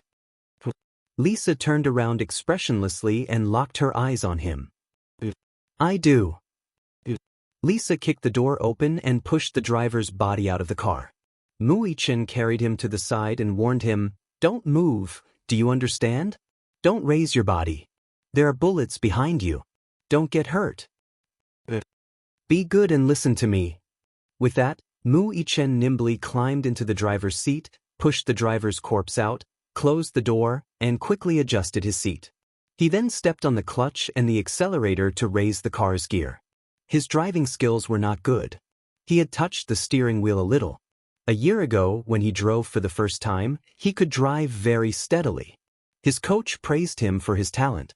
It was not his first time driving, so he was not unfamiliar with it. Lisa said, "Step on the accelerator." But He tried to lower his body as he increased the speed of the car to avoid the bullets coming from behind. Lisa used the back of the seat as cover. She knelt on one knee and held the gun. The next corner was her chance. There's a sharp turn in front. Be careful. Chapter 12:20. Mu Yichen stared straight ahead with a cold expression. Yu curled up into a ball obediently and did not move at all. There was a sharp turn in front. Mu Yichen quickly pulled the handbrake and stepped on the accelerator lightly. The car turned horizontally and horizontally. The friction between the tires and the ground caused sparks to fly and smoke to fill the air. The cars behind them also turned the corner quickly. As a result, a huge weakness was exposed. The most vulnerable part of a car's tires was the side of the tire. It was also the most difficult time to control the car when it was turning the corner. Lisa was waiting for this opportunity. She held the pistol tightly with both hands. Her beautiful eyes narrowed dangerously as she aimed accurately at the two jeeps behind them. Bang, bang, bang. She shot the front and rear tires of the jeep that was in front. The tires exploded instantly.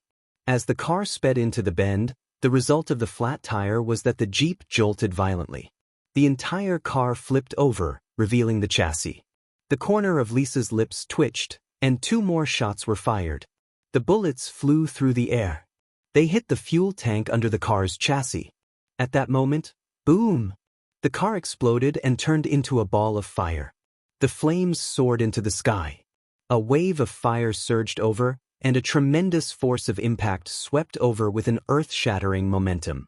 Mu Yichen felt a burning sensation on his back. A gust of searing heat rushed up and brushed against their backs. Lisa's hair was flying wildly. She squinted her eyes. She had used 4 bullets and had 6 bullets left. Mu Yichen turned the corner and stepped on the accelerator. The jeep that was hit by the explosion of the fuel tank lost control and crashed into the cliff wall. The cars behind them were obviously unprepared. The two cars collided and kissed each other intimately. At that moment, it was too late for the car to make it in time. The jeep that was almost burned to ashes flew for tens of meters. Then, the two cars rolled all the way and broke through the guardrail at the same time. They flew out of the cliff. The 3 cars behind hurriedly braked, passed the burning wreckage, and continued to chase after them. Lisa sat in the car and changed the magazine. Mu Yichen glanced at her from the corner of his eye and was shocked to find a trace of blood on her cheek. "Are you hurt?" Lisa looked up coldly at him, but didn't say anything. She just quietly counted the equipment. In fact, the blood on her face was not her blood. However, she did suffer a small injury just now.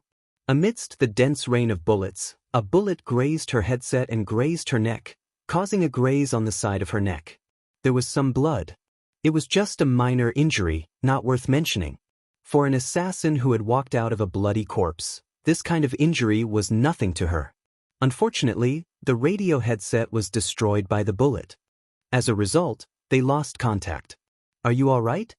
Mu Yichen asked worriedly. Lisa didn't even look at him. She lowered her head and quietly inserted the bullets into the magazine. Her movements were smooth and fluid. In a few seconds, she was done with the equipment. Mu Yichen held the steering wheel tightly and secretly sized her up. This girl gave off a cold vibe. She was as cold as death. Other than a murderous aura, there was no sign of life at all. In his heart, a trace of heartache flashed past.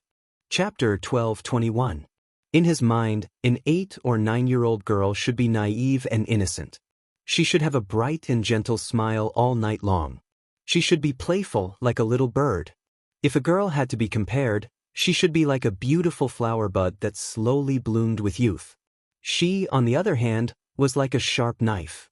Cold and stern. Whether it was her eyes or her voice, there was no warmth at all. Mu Yichen couldn't help but be distracted for a moment. The car swayed a little. Lisa looked up sharply and looked at him. "What's wrong?" "Nothing. Drive properly," Lisa said again. Her cold and indifferent tone was like an order that couldn't be disobeyed. His tone was as stiff as his instructor in the special training camp, meticulous. She was so young, but she spoke with a little accent. Lisa looked through the rearview mirror and suddenly ordered, "Slow down." "What?" "Slow down," she repeated again. Mui Chen was a little confused. The car was rushing forward and it was too late to shake off the three cars. It wasn't easy to get rid of them, but now she wanted to slow down. What was she thinking? Are you crazy? If we slow down, they will catch up again. We can't slow down. Lisa narrowed her eyes. Don't doubt my words. Slow down. You. Mui Chen was at a loss for words. Listen to me. I will guarantee your safety. Lisa said righteously. Mui Chen's knuckles turned white as he held the steering wheel. Beads of cold sweat seeped out of his forehead. But, are you scared? Lisa said coldly, if you are, I will drive. Mui Chen pursed his lips. Scared? You must be joking. He was born in the military and had experienced life and death situations. Why would he be scared? Yu suddenly said, Brother, I believe her. We will listen to her. Yu's thoughts were simple. Although Mui Chen and Lisa had undergone hellish training, the two of them were different. Mui Chen's training was mostly about simulated battles, but Lisa had experienced countless actual battles. Her experience was obtained by shedding blood. In terms of experience, Lisa would not take the risk if she did not have absolute confidence. Mui Chen gritted his teeth. All right, I'll listen to her. As soon as he finished speaking, his eyes turned sharp. He suddenly stepped on the clutch, lowered the gear, and braked slightly. The three vehicles quickly caught up and fired at him from behind. However, they seemed to have some misgivings. If they could capture him alive, they would not hurt him. Therefore, the bullets were sparser than before. Yu remained motionless in the corner. He had never felt that death was so close to him. It was so close that it felt like it was only an inch away. One of the jeeps stepped on the accelerator and caught up with them. When it reached the side of their car, it crashed into them with a loud bang and forced their car into the middle of the road. The friction between the metal plates caused sparks to fly everywhere. There was a commotion in the car. Lisa said, Step on the accelerator. Mui Chen tried his best to stabilize the car and stepped on the accelerator. Lisa looked out the car window. The jeep was right next to them. The window rolled down and a man who looked like a soldier shouted angrily at them, Stop the car! Stop the car! However, the next second, the man was stunned. The car that they had chased for so long without being able to catch up with was actually driven by a 7- or 8-year-old child. They were dealt a heavy blow. Chapter 12:22. So powerful. Hit him. Lisa said. Mui Chen quickly turned the steering wheel and hit the jeep. The two cars collided and rubbed against each other. Mui Chen turned the steering wheel again. First, he swerved inwards, then he hit the jeep hard. Lisa suddenly raised her hand and aimed at the driver's temple. She pulled the trigger and a bullet went straight through his head. The throat of the soldier in the front passenger seat was also pierced. The car lost control and tilted to the right. Then, it hit the guardrail and rolled down the cliff. Boom! A fiery light exploded in the forest along with the rising smoke. The two cars behind them caught up again. One on the left and one on the right, sandwiching their car in the middle. They were neck to neck. Lisa nimbly climbed out of the sunroof and jumped. Her nimble body immediately crouched on the roof of the other jeep.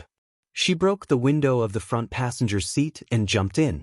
Before the person in the car could react, she had already given him a concussion from her uppercut.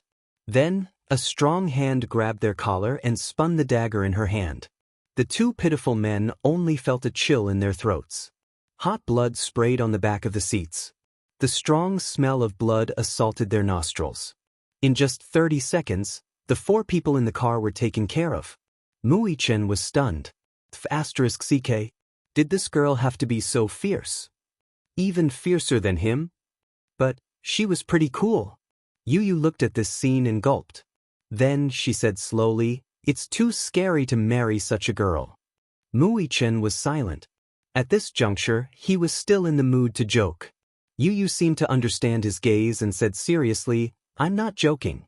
Don't you think she's very violent? Mui Chen pondered for a moment and admitted, Yes, she's very violent. Not only was she violent, she was very violent. Yu said, Violent girls are very scary. Why did he feel that Lisa was very cool? I still prefer girls who are gentle and cute like my mommy, Yu said softly. Chen was even more silent. Did this kid have an Oedipus complex? This is not an Oedipus complex. Yu seemed to have seen through his doubts and said seriously. Chen felt that he had lost. This kid, did he have the ability to read minds? While Chen was cursing inwardly, the girl had already gotten into the driver's seat. She took control of the jeep, turned the steering wheel, and slammed it into another jeep. It was as if they were going to perish together with the enemy. Chen's heart skipped a beat at the sight. She couldn't be thinking of perishing together with these people, could she? He suddenly had an inexplicable worry in his heart. Lisa controlled the steering wheel tightly. She stepped on the accelerator fiercely and slammed into the jeeps, but with an overbearing aura. Bam! Bam! Bam! There's a cliff in front. Be careful. Yu suddenly reminded him. Chen looked ahead and saw a straight 90-degree bend not far away. Beyond the railing was a cliff. He suddenly understood what Lisa was trying to do. She was going to hit the last jeep off the cliff. Chapter 12:23. However, they seemed to have forgotten that Lisa's car was the same as theirs. It had been carefully modified and was bulletproof. The bullets that hit the car were light and harmless. Chen's car sped up and quickly turned the corner. Lisa stepped on the accelerator and had no intention of braking. She drove the jeep in front of her out of the cliff. Bang! The two cars sped out of the fence. The moment the car left the ground, Lisa quickly kicked open the door and jumped out of the car. She landed nimbly on the ground. The two cars flew a few meters in the air one after the other. Then they crashed down the cliff. The cliff was tens of thousands of feet deep. It was not an exaggeration to say that they would be smashed to pieces if they fell down. A few seconds later, there was an earth-shattering explosion from the depths of the cliff. The fire almost lit up the entire valley. The deafening sound of the explosion echoed throughout the entire valley. Amidst the strong wind, she stood at the edge of the cliff. Her hair danced in the wind. Even though she was covered in blood, it did not affect her aura at all. Chen stopped the car by the cliff. When he got out of the car, his hand was already covered in cold sweat. Compared to simulated battles, a real battle was very cruel. In simulated battles, there was still a chance to salvage the situation if there was a mistake. However, in a real battle, if one made a wrong decision, it would be exchanged for a bloody lesson. Chen and Yu got out of the car and ran quickly to Lisa. When they saw that she was covered in blood, they were shocked. They thought that she was injured. Are you okay? He asked with concern. His face was anxious. Lisa glanced at him. Her lips were extremely cold. I'm still alive. She gave a concise reply and walked towards the car with a blank expression. Her style of speaking was so cool, Chen muttered in his heart. This girl's ability was indeed not to be underestimated. Trusted the right person. Lisa walked to the front of the car. Just as she was about to get in, her sharp ears caught a slight oddity. She lowered her body and saw that there was already a pool of oil on the ground. Chen's car had made a sharp turn just now and hit some gravel on the ground. The gas tank was damaged. Lisa frowned slightly. The car's fuel tank was broken. It seemed that it couldn't be driven. She took her equipment from the car and carried her combat bag. Then she turned around and said, "Follow me."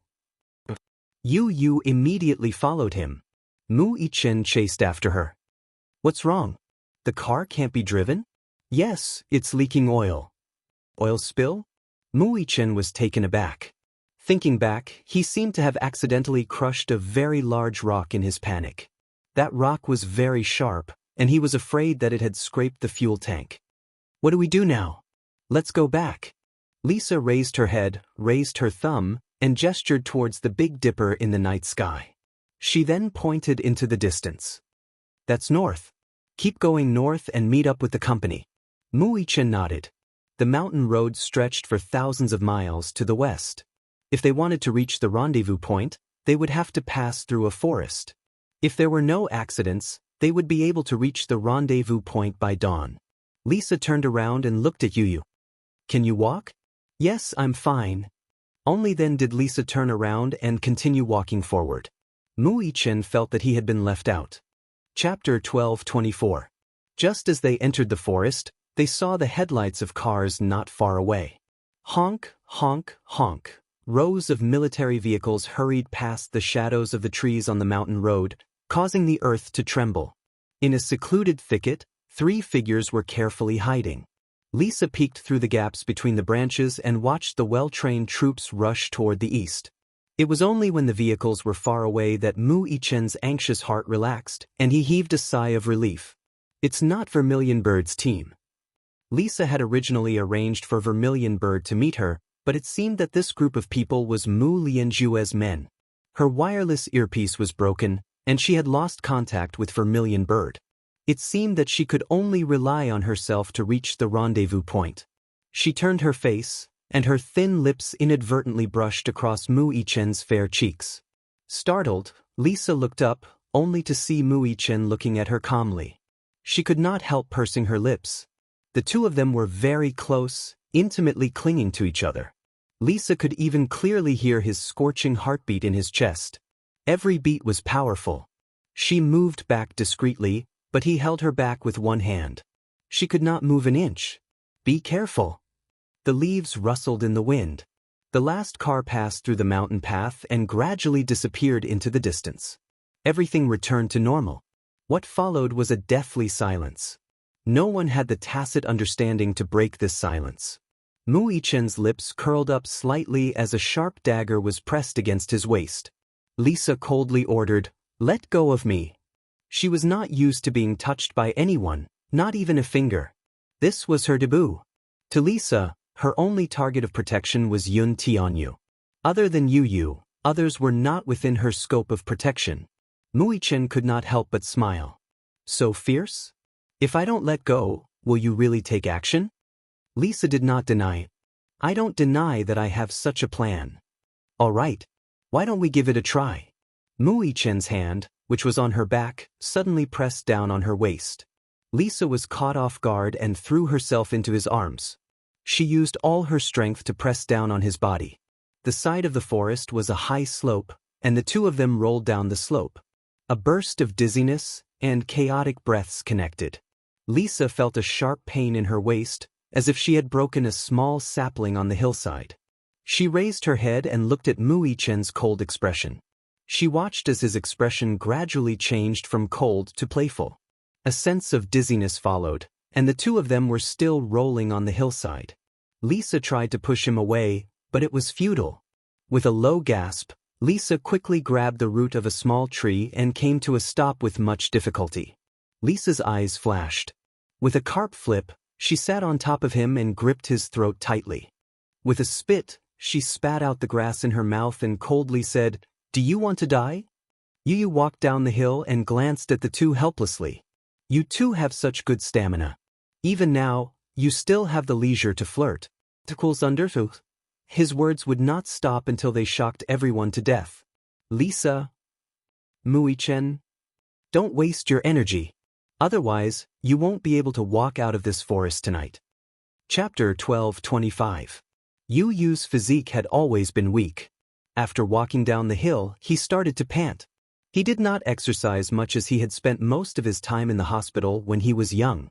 Although his health had improved, he did not have many opportunities to exercise outside. When Lisa saw that he was panting, she squatted down and said, "Come up." Yu walked around her. "It's okay, I can walk on my own." Lisa did not say anything. She walked in front of him, blocked him, and carried him up in a princess carry. Yu? Lisa was a head taller than Yu, and her physique was also more muscular than his. Her arms were well-proportioned and beautiful, having been trained in over 100 battles. In addition, Yu was skinny. Even if she carried him in her arms, she did not feel tired at all. Yu was angry. "What are you doing?" "You're tired. Put me down." Yu kicked his legs angrily. Lisa stared at him. "Don't mess around." Mu Yichen chuckled behind them. Yu was even more annoyed. He glared at him. "What are you laughing at?" "Nothing." Mu Yichen held back his laughter and followed behind him. His eyes were gentle. The moonlight covered the ground with a layer of frost. The night was getting darker and the temperature suddenly dropped. The wind in the mountains was bone-chilling. When it blew on her body, it felt like a cold knife cutting into her bones. Gradually, even her hands became stiff and could not move freely. Lisa sniffed her nose that had turned red from the cold. She felt a sense of peace that she had not felt for a long time. She recalled the time when she was in the assassin camp. Every second was like walking on thin ice, and she even had to be careful when she breathed. In this secluded mountain, although she was cold, hungry, thirsty, and in a poor state, she could enjoy the free air without any worries. Nothing was more important than being alive, including dignity. It was by relying on such a shocking will to survive that she was able to walk out of the assassin camp, leave that hellish place, and obtain a new life. Lisa carried Yu and walked quietly on the mountain path. The thick smell of blood lingered at the tip of her nose. The blood on her cheeks had already dried up, and there was a large patch of blood on her chest. At this moment, she couldn't tell if the blood came from her or the soldiers. Lisa lowered her head and looked at Yu in her arms. He closed his eyes in exhaustion. Beside her, Mu Yichen walked side by side with her. In her eyes, Mu Yichen was undoubtedly a high and mighty noble young master. Now that there was no water or food in this wilderness, such a proud and arrogant noble young master would definitely suffer some hardships. As he walked, Mu Yichen suddenly saw a sparkling lake in front of him. "There's a lake." Mu Yichen pointed. His body was covered in blood. The more he couldn't stand the smell of blood, the more he thought about whether he should wash himself properly. As he thought about it, he already had a direction under his feet and walked towards the small lake. Lisa put Yu down and walked to the lake. She stood with her arms crossed and saw that Mu Yichen was already squatting by the lake. "You come here. There's water here, and the water is quite clean." Yi walked over. At this moment, his clothes were in a mess and he looked disheveled. He squatted by the lake and licked his dry lips. He looked hesitantly at the lake water. He wanted to drink it, but when he held it in his hands, he smelled a fishy smell. He wanted to drink it, but he felt disgusted. He stretched out his hand, but withdrew it awkwardly. He seemed to dislike the water quality of the lake. Chapter 12:26. Yu had a serious obsession with cleanliness. He didn't know if the lake water in the wilderness was clean or not. He frowned in disgust. Mu Yichen explained, "It's not smelly. It's just that the water has a strong fishy smell. Fresh water that hasn't been filtered always has this smell." Yu stretched out a finger solemnly. He wet the tip of his finger and brought it to his nose to smell it. Then he frowned deeply. His face was ashen and very ugly. He usually loved cleanliness and had never even drunk tap water before. How could he tolerate such a terrible water quality now? Lisa walked to the side of the lake and reached out to test the temperature of the water. Although the lake water was very cold, the temperature in the wilderness was already very cold. Therefore, compared to the lake water, her fingers felt a little warmer. She cupped her hands and took a big gulp of the water. The fishy smell of the water rippled in her mouth and it was hard to swallow. Gulp. Lisa forced herself to swallow it down. Her stomach suddenly felt nauseous and she almost vomited. She frowned and smacked her lips. With a bitter face, she forced herself to take another big gulp. It was very quiet in the wilderness. The sound of her drinking attracted Yu's attention. He turned his head and saw that Lisa had actually drunk a few mouthfuls of water. His stomach felt even more nauseous. Mu Yichen also drank a few mouthfuls of water. The strong fishy smell spread between his lips and teeth. He also almost vomited. It tasted terrible. The fishy smell was so strong that Mu Yichen almost vomited. Yu saw that the two of them were frowning and thought that the water must be very hard to swallow. Therefore, he decided to give up. Lisa took off her outerwear and tore open her lapel. The bloodstains had already dried. Her clothes were tightly attached to her skin. She had to carefully separate them. Then, she dipped her hands in the lake water and washed the bloodstains on her face and chest. The cold lake water drenched her skin. The bone-chilling cold attacked her heart. It was as if even her blood had frozen. She couldn't help but gasp and her hands moved faster. Mu Yichen watched as she calmly took off her clothes in front of him. Since he was young, he had been taught that there was a difference between men and women. Therefore, he couldn't help but frown deeply. He looked away unnaturally and his face was strangely red. When Lisa finished washing and raised her head, Yu was already far away. He didn't force himself to drink the lake water. Even though he was thirsty and the lake water wasn't dirty, it was too hard to drink. Even if he was dying, he wouldn't drink it. Even if he died of thirst. On the way there, Yu decided to rest while the girl went to catch 2 snakes. She skillfully separated the meat from the innards and carefully washed them a few times. She planned to start a bonfire to cook some game to warm her body. While she was gathering firewood, she saw Yu trying to start a fire. She didn't know who misled him or if it was because this young master's experience in the wild was too pitiful. He casually gathered a bunch of dried leaves and branches together and clumsily rubbed a branch. However, there was no flame. Yu's expression was very ugly. He looked at the pile of dried leaves and felt depressed. Can't he just drill wood to extinguish the fire? Mu-Chen stood behind him. He wanted to laugh, but after thinking about it, he restrained himself. Chapter 12:27. Lisa picked up a lot of dry firewood and gathered a large number of dried leaves. Her movements in the grass attracted Mu-Chen's attention. She sat down on the ground, took out the flint she found, and took out a dagger. She knocked the flint with the dagger, and the sparks fell on the dried leaves. A wisp of smoke rose in spirals. With her efforts, she finally managed to start a wildfire. Lisa expressionlessly threw the dried branches and leaves into the fire. The fierce flames reflected her face red. She suddenly turned her face and looked at Yu, who was not far away, with a gloomy face. She said, "Come here." Yu frowned deeply. He was a little shocked. He started the fire for a long time, but there was no smoke. She made the fire in no time. How did she do it? Lisa skillfully skewered the snake meat and put it on the fire. She broke a few pieces of dry firewood and threw them into the flames. She said expressionlessly, "Rest for a while. We'll be on our way." Yu was stunned. He frowned, stood up, and sat down by the fire. Lisa turned the snake meat on the fire again and sniffed it gently. She could already smell the tempting fragrance. Her expression was calm without any ripples. The flickering flames were reflected in her deep eyes, and the red light flickered. Although the environment was so dangerous, there was no trace of a child's timidity in her fierce eyes. Her face was gloomy and steady, and her lips were cold and arrogant. There was no gentleness in her expression. Mu-Chen saw that her movements were swift. It seemed that she had a lot of experience in surviving in the wild. In fact, Lisa had experienced even more perilous environments than this and had survived them. When she was chased by the enemy army during a mission, she was forced into a dead end and had to escape into the Amazon jungle. In order to avoid being chased, she had to choose the most dangerous and tricky path. There were several times when she almost died in the snake's mouth. Who could understand the fear and trepidation of desperately moving through the jungle filled with the smell of poisonous insects and scorpions?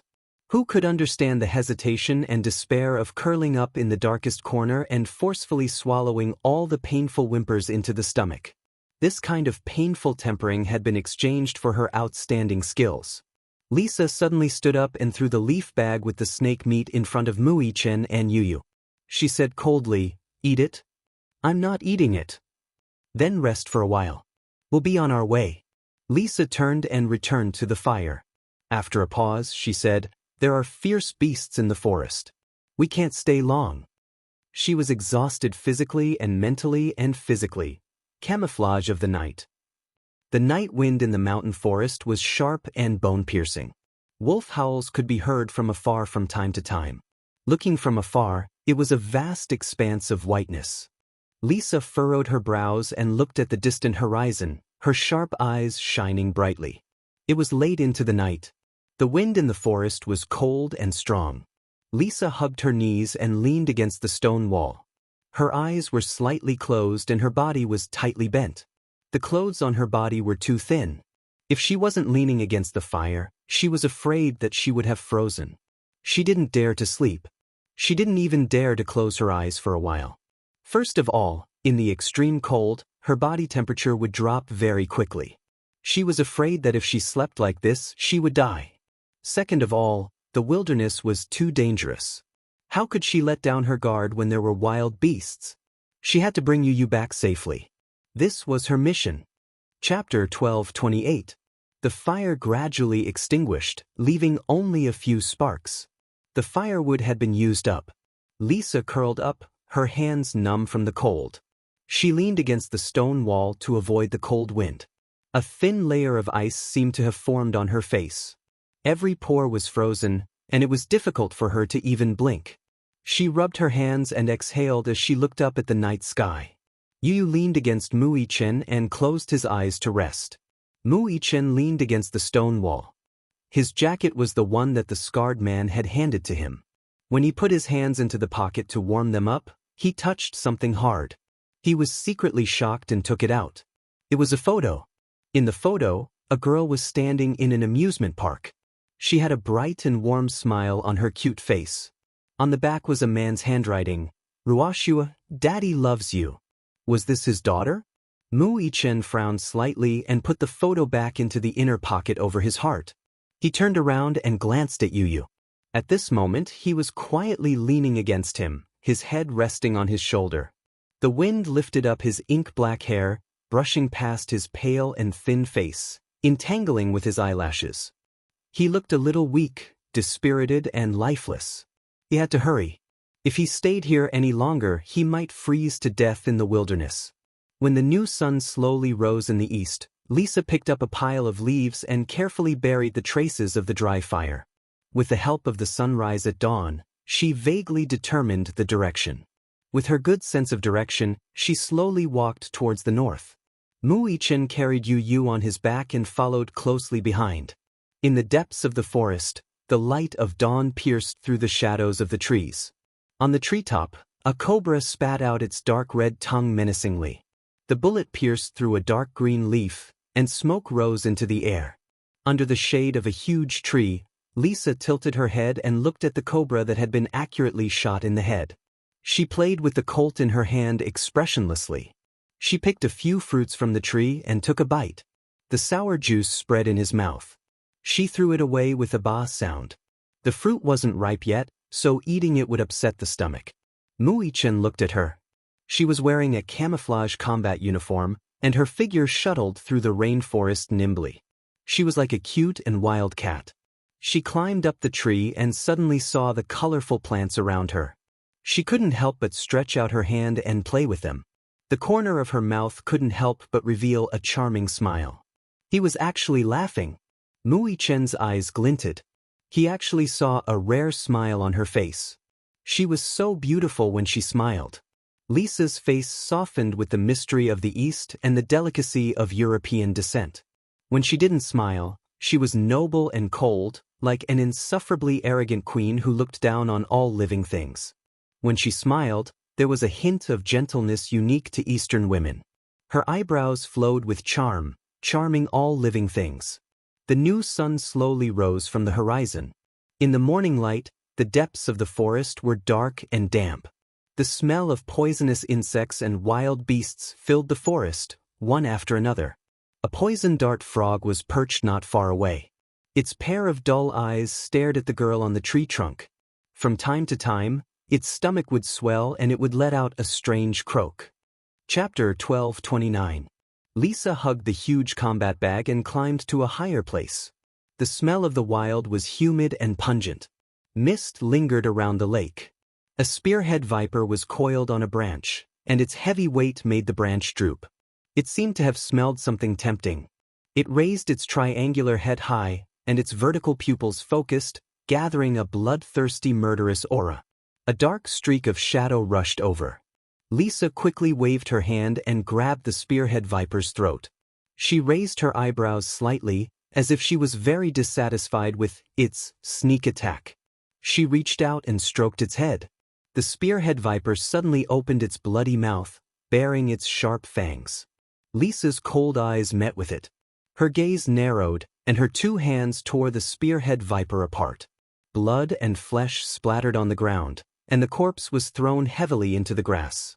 A group of ants was ready to move, and they gathered around the body of the spearhead viper. She picked a few ripe wild fruits from the tree and handed them to Mu Yichen and Yu. Eat. Mu Yichen glanced at her, and then took the fruit from her hand. He wiped the dew and mud on the fruit on his clothes and took a bite. It was sour, bitter, and astringent. He frowned. Yu also took a bite, and closed his eyes because of the sourness. The taste was really indescribable. Lisa sat beside him, picked up a wild fruit, and took a bite. She swallowed it calmly. Her body was exhausted, and her stomach was already empty due to the high-intensity battle, so she had to pick some wild fruits along the way to fill her stomach. What time is it now? Yu asked.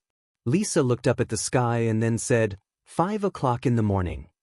Let's continue. Yu stood up. We have to get back before 10 o'clock. I'll carry you. Mu Yichen walked forward and said. Yu waved his hand. No need. I can walk by myself. As he spoke, he stubbornly propped up his tired body and walked in front.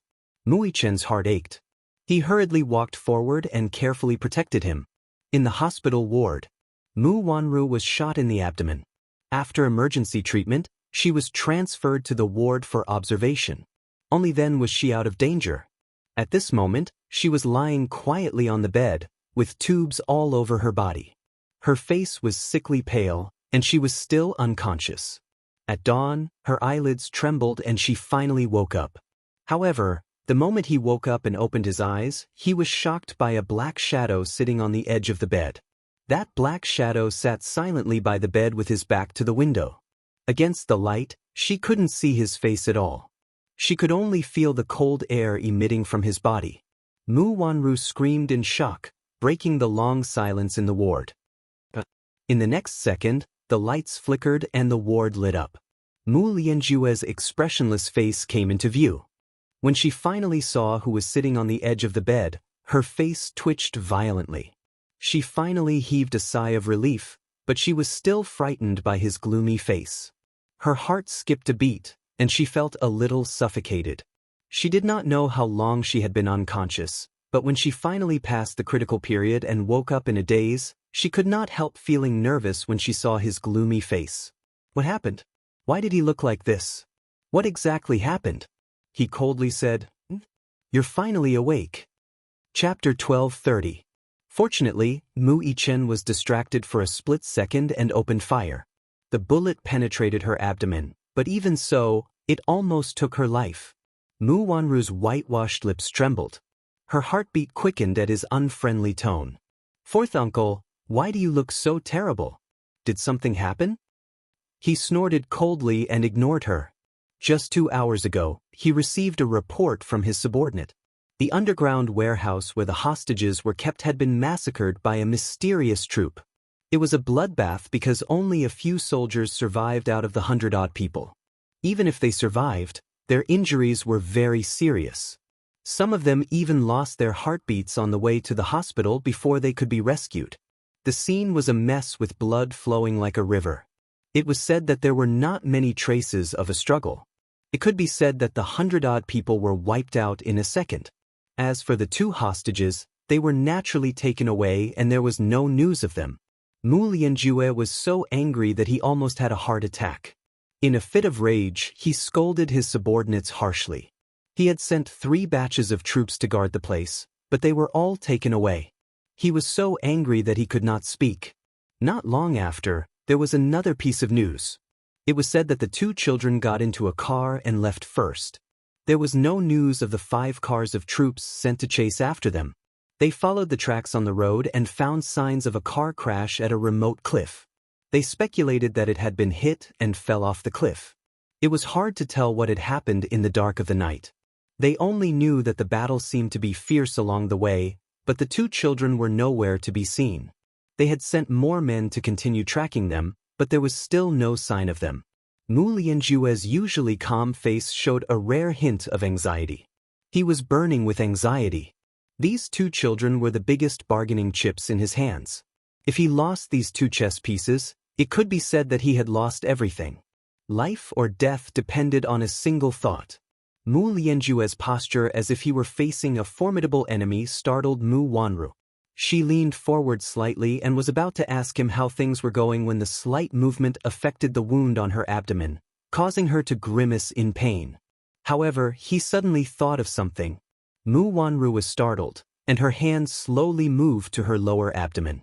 It was extremely flat. Moreover, the sharp pain from her stomach caused her expression to change drastically. What happened? She gently placed her palm on her abdomen, but she could no longer feel the new life jumping around. In the past, when she touched her belly, she could feel the little life inside. But now, it was like a dead pool of water, without any response. Where's the child? Could it be, child? A look of panic suddenly flashed across Mu Wanru's face. She was so anxious that she couldn't sit still. Mu Lianjue glanced at her and knew what she was thinking. He expressionlessly asked, "Children? It's gone. The child is gone." Mu Wanru was stunned as if she had been struck by lightning. "Not only the child, but your womb has also been removed. In order to save her, the doctor had no choice but to remove her uterus. Of course, the child was miscarried." Mu Wanru's eyes widened in shock. Her whole face had a strange feeling of emptiness. It was so hard to get the chance to be a mother, but now, it was gone. Chapter 12:31. Heh. She suddenly let out a few dry laughs. In her lifeless eyes, there was a bit of grief, a bit of sorrow, but more than that, there was a boundless darkness. As she laughed, her laughter turned into sobs. She clutched her clothes tightly as bean-sized tears rolled down her cheeks uncontrollably. For some reason, when Mu Wanru found out that the child in her womb was gone, her heart sank. When she first found out that she was pregnant, she hated the new life in her womb so much that she could not wait for it to disappear without a trace. She did not like this child. Because this child could not bring her any benefits, she hated this new life that came out of nowhere. However, for the past 2 months, she could feel that the little life in her womb was growing tenaciously. How magical was this? Subconsciously, a trace of maternal instinct was awakened. She was no longer thinking of strangling this miracle of life in her belly. She wanted to give birth to this child and keep it. She wanted to keep her and Aaron's bloodline and raise them. At that time, she suddenly realized that she more or less had some feelings for Aaron. At least, after Aaron was assassinated by Mu Lianjue, she hid under the blanket and cried bitterly for a few nights because of this matter. Now that she found out that the child was gone, she felt as if all the strength in her body had been sucked out. All of a sudden, she understood how Xianxia felt. The child in her womb had once stimulated her maternal instinct. However, the moment she lost her child, that heart-wrenching pain made her instantly understand what kind of state Xianxia was in as a mother. It must be very painful. It must be even more painful than her. She finally understood what it was like to be a mother. Sometimes, people could be so cheap. When they had it, they did not know how to cherish it. Once they lost it, they regretted it. When they wanted to cherish it, there was no chance at all. But why do you care about that bastard in your womb? Mu Lianjue sneered as soon as he said that. Haven't you always wanted to abort this child? This time, your wish is granted. Mu Wanru lowered her head and looked at her flat stomach in disbelief. Her pale face was as if it had been brushed with a layer of white powder. She widened her eyes without blinking and a few drops of tears fell in a daze. Aaron's gentle words suddenly rang in her ears. Come with me. I'll bring you far away from all this trouble. Memories flashed before her eyes like a revolving lantern. She opened her eyes. Aaron seemed to be standing in front of her and slowly spreading his palm to her. Don't worry, I'll work very hard to earn money to support the family. Wanru, the child in your womb is our child. I'm willing to acknowledge it, deep in my heart. What about you? Are you willing to give birth to him? Chapter 12:32. Wanru, I love you with all my heart. Although I can't give you wealth, I'll work hard and use my hands to create a stable life for you. Wanru, I love you with all my heart and have never changed. For you, I entered the Mu group.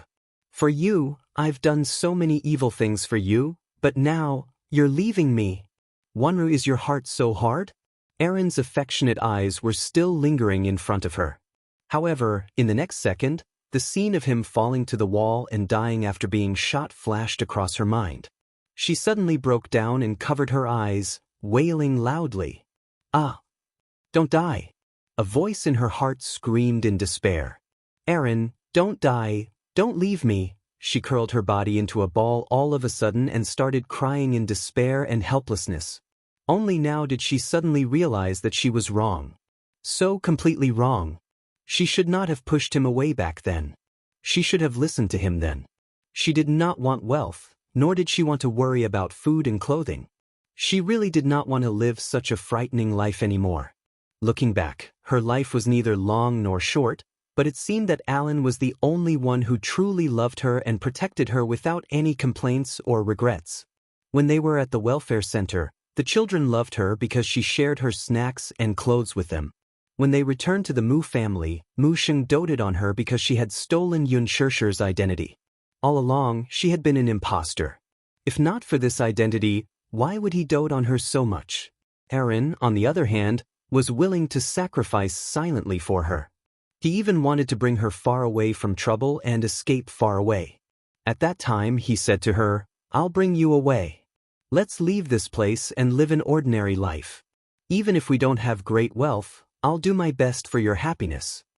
However, she missed out on such a man who was so devoted to her. At that time, she was greedy for wealth and glory. At that point, she had nowhere to retreat and could not let go. She was indignant, so she did not listen to his advice at all. With so many opportunities, she was perhaps only one step away from happiness. What about now? She was so tired, so tired. All the time, he was trembling with fear and trepidation. She didn't want to live like this anymore. But now it was too late for regrets. There was no medicine for regret in this world, nor was there a second chance. She didn't know what kind of life awaited her. Did Mu Sheng see through her identity? Knowing that she had colluded with Mu Lianjue to poison his medicine and kept the truth from him for years, he must hate her. She was more afraid that he would be disappointed in her than hate her. Mu Sheng had always treated her as his own daughter, yet she had plotted against him out of greed for wealth and glory. God, she was really ruthless. Now, she really felt like she had fallen into a bottomless abyss. The child was gone, and her life was in Mu Lianjue's hands. Her life was in danger. She suddenly yearned for an ordinary life. Even if she didn't have power or wealth, if she could have a man who loved her and a warm little family, it seemed so extravagant to her now. She clearly had a chance. She also once had a man who loved her deeply without any complaints or regrets. Chapter 12:33. Initially, when the child was still around, she still had a sliver of hope in her heart. However, when she learned that she had lost her child with Alan, her heart seemed to have been torn open with a bloody hole, and she fell into the endless darkness. Mu Wanru was filled with regret. Clutching her aching heart, she cried heartbreakingly. "I'm sorry," she whimpered. At this moment, she really regretted everything she had done from the bottom of her heart. I'm sorry, she repeated it 1,000 times in her heart, clutching her heart as tears streamed down her face. She was wrong. She should not have slandered Xianxia as a thief for the sake of fighting for affection. She was wrong. She should not have stolen her jade and replaced her identity for a moment of greed. She was wrong. She should not have schemed everywhere for glory and wealth. She was wrong. She should not have used unscrupulous means to harm Mu Sheng in order to achieve her goal. She was really wrong. She should not have pushed Aaron away. That man who loved and protected her with his life. That man who appeared in her life and once revered her as a treasure. Woo woo woo woo. Mu Wanru wailed at the top of her lungs. Having lost her flesh and blood, she was instantly disheartened. It was as if her entire life was bleak. Even breathing was so tiring. Mu Lianjue was frustrated. "What are you crying for? What's there to cry for? Didn't you always not want this child? Isn't it just as you wished now?"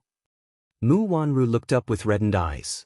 Her lips trembled violently as she shook her head, unable to utter a coherent sentence. Woo woo woo, she only cared about crying. She was so sad that she was like an orphan abandoned by the world. Mu Lianjue was so upset that his phone rang at the wrong time. He stood up abruptly and said, "Useless B***, do you know that you only know how to cry? My plan has been ruined by you." "What? Those 2 children have been kidnapped." Mu Lianjue paused and looked at her with sharp eyes. Mu Wanru, my great cause has been ruined by you." Mu Wanru was stunned, but it was as if something had suddenly burst out from her heart. Her face paled, and she smiled miserably in relief. Lunatic. Mu Lianjue swung his arm and left. Mu Wanru looked out of the window expressionlessly. There seemed to be something burning in her heart, turning into a pile of withered ashes. There was no trace of life on her face. "Alan, I was wrong." Her eyes were empty as she muttered, "What glory and wealth? It's all fake, all fake. Only you are real, so, can you come back? Come back and accompany me, okay? I'm all alone now. The child is gone. You're gone too. What do I have left? I should have left with you back then. I should have gone far away with you, away from all these troubles. Why was I so foolish back then? What's so good about glory and wealth?" Memories flew. When they first met in university, Alan stood in front of her with his head lowered and a hint of shyness on his face.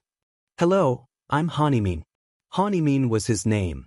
During her 4 years in university, he had always been by her side silently, protecting her without making a sound. Perhaps, in his world, it was just as he said, being by her side was the happiest thing in his life. Chapter 1234. After graduation, she joined Dishing Financial Group and became the head of the Human Resources Department. He also joined Mu Group and became Mu Yaja's special assistant. All this time, he only had eyes for her. Why was this man so stupid? Mu Wanru suddenly sat up straight and looked out of the window. It was dawn, and the sun was rising from the east. However, her heart was still trapped in the darkness and could not wake up. Her heart was really dead. There was no more life in it. Mu Wanru lowered her head with empty eyes. The tears in her eyes seemed to have dried up, and not a single drop would flow out. She suddenly became ruthless and pulled off the tubes, needles, and respirators on her body. Then, she turned over and got off the bed. It was as if she could no longer feel pain. Even if her wound was affected and blood seeped out and flowed down her clothes all the way to her thighs, she seemed to be numb and could no longer feel the pain from her body. Mu Wanru stumbled a few steps and her body swayed. She supported herself against the wall and slowly walked toward the washroom. She walked into the washroom and looked at the mirror. She looked haggard and disheveled. Especially her eyes, there was no color of life in them. At that moment, she actually had some illusions in front of her eyes. In the mirror, Alan and her were facing each other. The tenderness on his handsome face almost made her fall into it.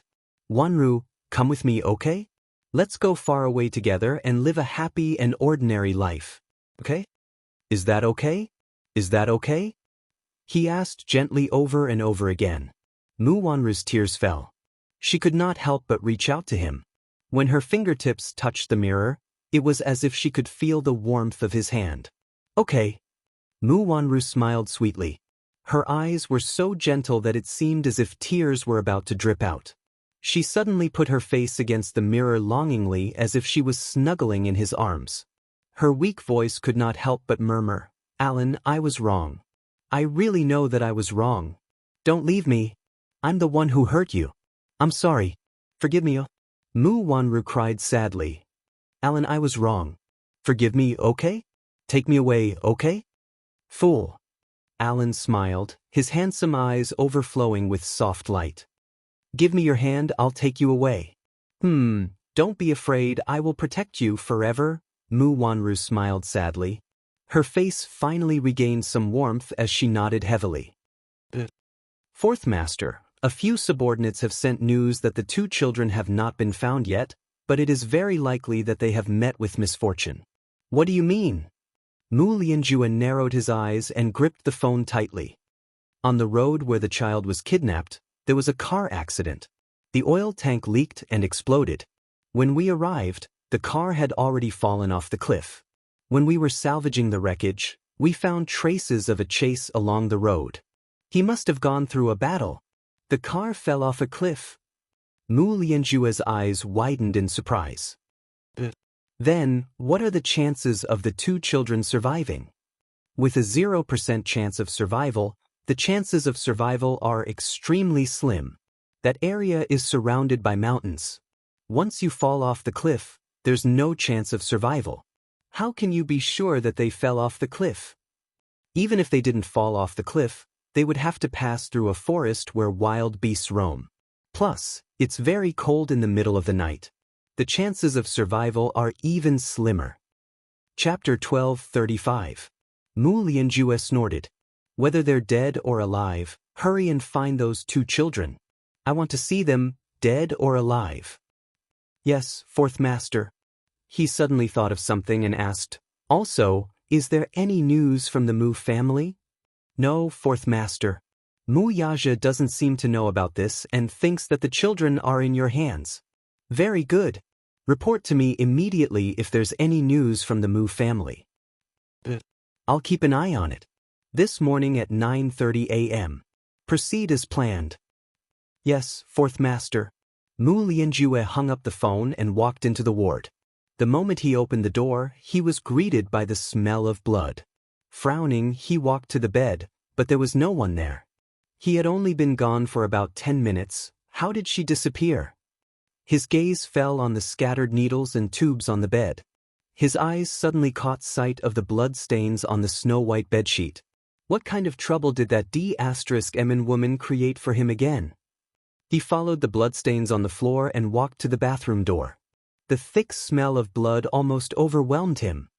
He frowned and pushed the door, but it seemed to be locked from the inside. Mu Wanru, are you in there? He shouted, but there was no response. He held his breath and focused, only to hear a strange sound coming from the bathroom. Flush, flush, flush. It seemed to be the sound of flowing water. Startled, he did not think much of it. He lifted his leg and kicked the door wide open. Bang! The fragile door was on the verge of collapsing. Mu Lianjue strode in. Just as he entered, he saw Mu Wanru lying beside the bathtub. She was holding a fruit knife and ruthlessly cutting her arms, wrists, and thighs. He was stunned and stood rooted to the ground. Mu Wanru's entire arm was covered in wounds and was badly mutilated. The bathtub was filled with water, and her wrists were soaked in the water, causing pools of blood to ripple in the water. She still did not know the pain and continued to stab herself. Her entire body was in a numb state, as if she could no longer feel pain. It was almost masochistic. It was not purely to scare people, but to really cut with force. Blood flowed out and dyed the snow-white hospital gown red. From afar, it looked like he had been fished out from a blood pool. What are you doing? Alarmed, Mu Lianjue walked over and questioned her harshly. Previously, when Mu Wanru woke up, her condition was not very good. When she found out that her child was lost, he could tell that her mental state was a little abnormal, but he didn't take it to heart. And now he was hiding here to torture himself? Could it be that the loss of the child was such a heavy blow to her? Mu Lianjue rushed over and grabbed her hand to stop her. What are you doing? Mu Wanru froze and raised her head abruptly. The moment her empty eyes saw him, they were instantly tainted with a hint of viciousness and viciousness. It's you! Her sudden roar made him confused. What do you mean? Chapter 12:36. Mu Lianjue had been in the military when he was young. Although he was getting on in years, he still had some experience in martial arts. He snatched the fruit knife from her hand and kicked it far away, easily subduing her. Are you crazy? Are you trying to kill yourself and bring me bad luck? Mu Lianjue roared and pushed her to the side. Mu Wanru's body swayed, and she staggered before falling on her back beside the toilet bowl. She looked up, and her gaze was as sharp as a poisonous arrow as it ruthlessly pierced him. Who else could it be if not you? It's all your fault. You killed my child. That's my own flesh and blood, and it's all your fault. Give him back to me. Give him back to me. Mu Wanru screamed at him at the top of her lungs. She got up from the floor like a madwoman and pounced on him again with bared fangs and brandished claws. He gave her a slap, but she did not seem to feel pain at all. Like a malicious spirit that had crawled out of hell, she pounced on him. "You lunatic!" Mu Lianjue gripped her hand tightly. His eyes narrowed dangerously. "Mu Wanru, don't play the fool here. I won't fall for your tricks. You ruined all my plans and I haven't settled the score with you yet. But do you think that I won't do anything to you if you play the fool?" He paused for a moment before saying coldly, "Besides, am I the one who killed your child? You'd better get to the bottom of this. Who is the one who killed your child?" Mu Wanru smiled sinisterly like a vengeful spirit. "Who else could it be if not you? If not you, who else could it be? Have you forgotten?" His face was sullen. "It's Mu Yichen. If he didn't shoot you, you wouldn't have been able to save your child. To be precise, it's Mu Yichen who killed your child. Do you understand?" "Mu Yichen, it's him, it's Mu Yichen." Mu Wanru stared blankly and muttered like a madwoman, "Mu Yichen, it's him who killed my child, it's him." She suddenly grabbed her hair with a ferocious expression and pulled it hard. "It's him. He killed my child. Ha! I want him to pay with his life. I want him to pay with his life." The medical team rushed over. As soon as the nurse went up to her, Mu Wanru scratched her with her hand. Unexpectedly, she scratched the nurse's face. "Don't come over. Don't touch me. You all want to harm me, don't you?" "Scram!" Mu Wanru shouted. She looked like she had lost her mind, as if she had gone crazy. Everyone looked at each other. They knew that Mu Wanru must have suffered a huge blow from losing her child, which caused her to fall into a deranged state. They had to stabilize the patient's emotions first before proceeding with further treatment. When the nurse brought over a stun baton, everyone pounced on her and held her by the shoulders to control her. Mu Wanru was still struggling, her hands flailing wildly. A doctor walked over and took out the stun baton. She shuddered violently and convulsed all over before collapsing to the ground. Before she fainted, she still gritted her teeth and muttered, "Mu Yichen, it's you, it's you, it's you." Mu Wanru was then transferred to the emergency room for rescue. After this farce, Mu Lianjue only felt unlucky. He cursed and ordered, "Watch her carefully." With that he left. Chapter 1237. At dawn, the sun rose from the east. In the rainforest, the dew was heavy, and the cold moisture invaded his body. Yu felt that his joints were stiff and cold. From time to time, the howls of wild beasts could be heard in the forest. Mu Yichen held a dagger in one hand and a torch in the other. He walked in front to explore the path and cut off the vines that obstructed their path. Lisa walked at the back and looked around vigilantly from time to time. Mu Yichen muttered, "How much longer until we can leave this place?" "It's not far." Yu felt a little weak. He was so tired that he felt like he was going to collapse at any time. He had not rested well for 2 days and 2 nights. He had overdrawn his strength for a long time and had not eaten or drunk anything for a day and night. He was hungry and cold. His physical condition had hit rock bottom. Mu Yichen comforted him, "Soon, we can leave this place soon." Yu suddenly stopped in his tracks. His breathing was a little rapid. Lisa walked forward and carried him on her back without a word. Yu was stubborn and stubborn.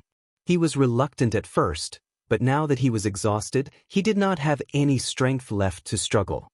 He did not struggle too much and simply let her carry him. "Thank you." He lowered his voice and said awkwardly. Lisa said expressionlessly, "You're my master." In other words, it was her responsibility to protect him. It was also her job. Yu pursed his lips. This girl was really stubborn. She was like a cold machine that meticulously followed the program settings and did not know fatigue. Did she not feel tired? The three of them shuttled through the forest. Although Lisa carried Yu on her back, she was physically strong. She was wearing a combat uniform that was filled with lead. She was much heavier than Yu and Xiao Yichen combined. Therefore, she did not feel tired. On the other hand, Xiao Yichen's footsteps gradually slowed down, perhaps because he was injured. At this moment, there was a sudden rustling sound coming from the forest ahead. Mu Yichen was startled and somewhat frightened by the sound. Just as he was about to step forward to investigate, Lisa suddenly stopped him and shushed him, indicating that he should not act rashly. In the silence, in the dark forest, two pairs of yellow and sharp eyes suddenly flashed slightly in the dense bushes. Then, two creatures that looked similar to wolves and dogs slowly walked out from the dense forest. Two pairs of sharp eyes stared at them like tigers eyeing their prey. What is this? Mu-Yichen could not help but feel suffocated. Lisa narrowed her eyes. After examining the two creatures in front of her, she suddenly said, "Wolves." Wolf. Mu-Yichen was secretly frightened. They seemed to have encountered a situation that they did not want to happen. Yu also frowned and sized them up. However, he said, "No, they are something fiercer than wolves." He had read about them in the animal encyclopedia before. They were definitely not wolves. Lisa frowned slightly. When she heard this, she could not help but take a small step back. Yu added in a deep voice behind her, "These are two jackals." Jackals. There was an idiom called jackals, wolves, tigers, and leopards. Thus, it was obvious that jackals and wolves were ferocious. Usually, they hunted in pairs, which was very rare among wild beasts. In fact, there were always some people who confused jackals and wolves. In fact, jackals and wolves were not wolves. They were much smaller than wolves. Chapter 12:38. They usually hunted in groups and were very alert. Their sense of smell was especially developed, and they were most active in the morning and evening. Jackals and wolves were very ferocious, and they liked to chase. After discovering their prey, they would gather together to hunt. In ancient times, there was a legend that said jackals were the nemesis of tigers. An individual jackal's attack power was slightly lower than a wolf's, but a pack of jackals was more tenacious than a pack of wolves. Different packs of jackals would cooperate to attack tigers and leopards. There were no racial differences, which greatly increased the survival ability of jackals. Two jackals walked out of the bushes side by side. A pair of gloomy eyes stared at the three intruders standing in front of them who had invaded their territory. From time to time, they would bare their teeth and let out eerie and terrifying howls. Lisa and Mu-Yichen didn't move. Jackals loved to chase their prey. They especially liked to gather their companions to surround their prey and then eat them. When she was on a mission in the past, Lisa had also been surrounded by jackals. But at that time, she was different. She was fully armed. Even if she was in a pack of jackals, she could easily kill her way out with a rocket launcher. But now, it was different. She had already run out of ammunition. Wait. Lisa suddenly remembered that there were still 2 bullets in the pistol. She looked at the 2 jackals in front of her vigilantly. Her hand slowly reached to her waist, grabbed the pistol and pulled it out. "Retreat." She lowered her voice and ordered. Mu-Yichen glanced at her. He carefully looked at the 2 jackals that were full of aggression and slowly retreated. "Woo!" The wolf let out a warning whimper and suddenly raised its neck. The wolf's howl echoed in the empty mountain forest, as if it was summoning the pack and calling for companions. Lisa suddenly pulled out her gun and shot. The bullet hit the head of one of the jackals. Blood splattered. It was a headshot in an instant. It was terrifyingly accurate. Without waiting for the other jackal to react, Lisa suddenly reloaded and shot at the other jackal's head. Bang! However, jackals were famous for their agility. The moment the bullet left the chamber, it reacted quickly. Poof! The bullet missed by a few millimeters and hit its chest. It howled and fell to the ground. Its limbs twitched violently as it kept struggling. Mu-Yichen immediately went forward and almost didn't give it any chance to struggle. He grabbed its head with one hand and broke its head. The jackal let out a whimper and quickly stopped breathing. It was dead. Yu's heart calmed down, but he felt an inexplicable sense of uneasiness. He still remembered the introduction to jackals in the encyclopedia. Jackals and wolves were social animals. Most of them were strong and cunning leaders, who led one or several families to gather temporarily. This meant that there were more than 2 jackals and wolves in this area. Next, his guess was quickly confirmed. Mu-Yichen stood up and suddenly heard a rustling sound not far away. He turned his head abruptly and looked over, only to see several pairs of yellow eyes flickering in and out of the bushes. It was a pack of jackals. Oh no! Yu had a bad feeling and his heart trembled. Mu-Yichen slowly retreated and stayed close to Lisa. He frowned vigilantly. According to his estimation, there were about a dozen jackals surrounding them.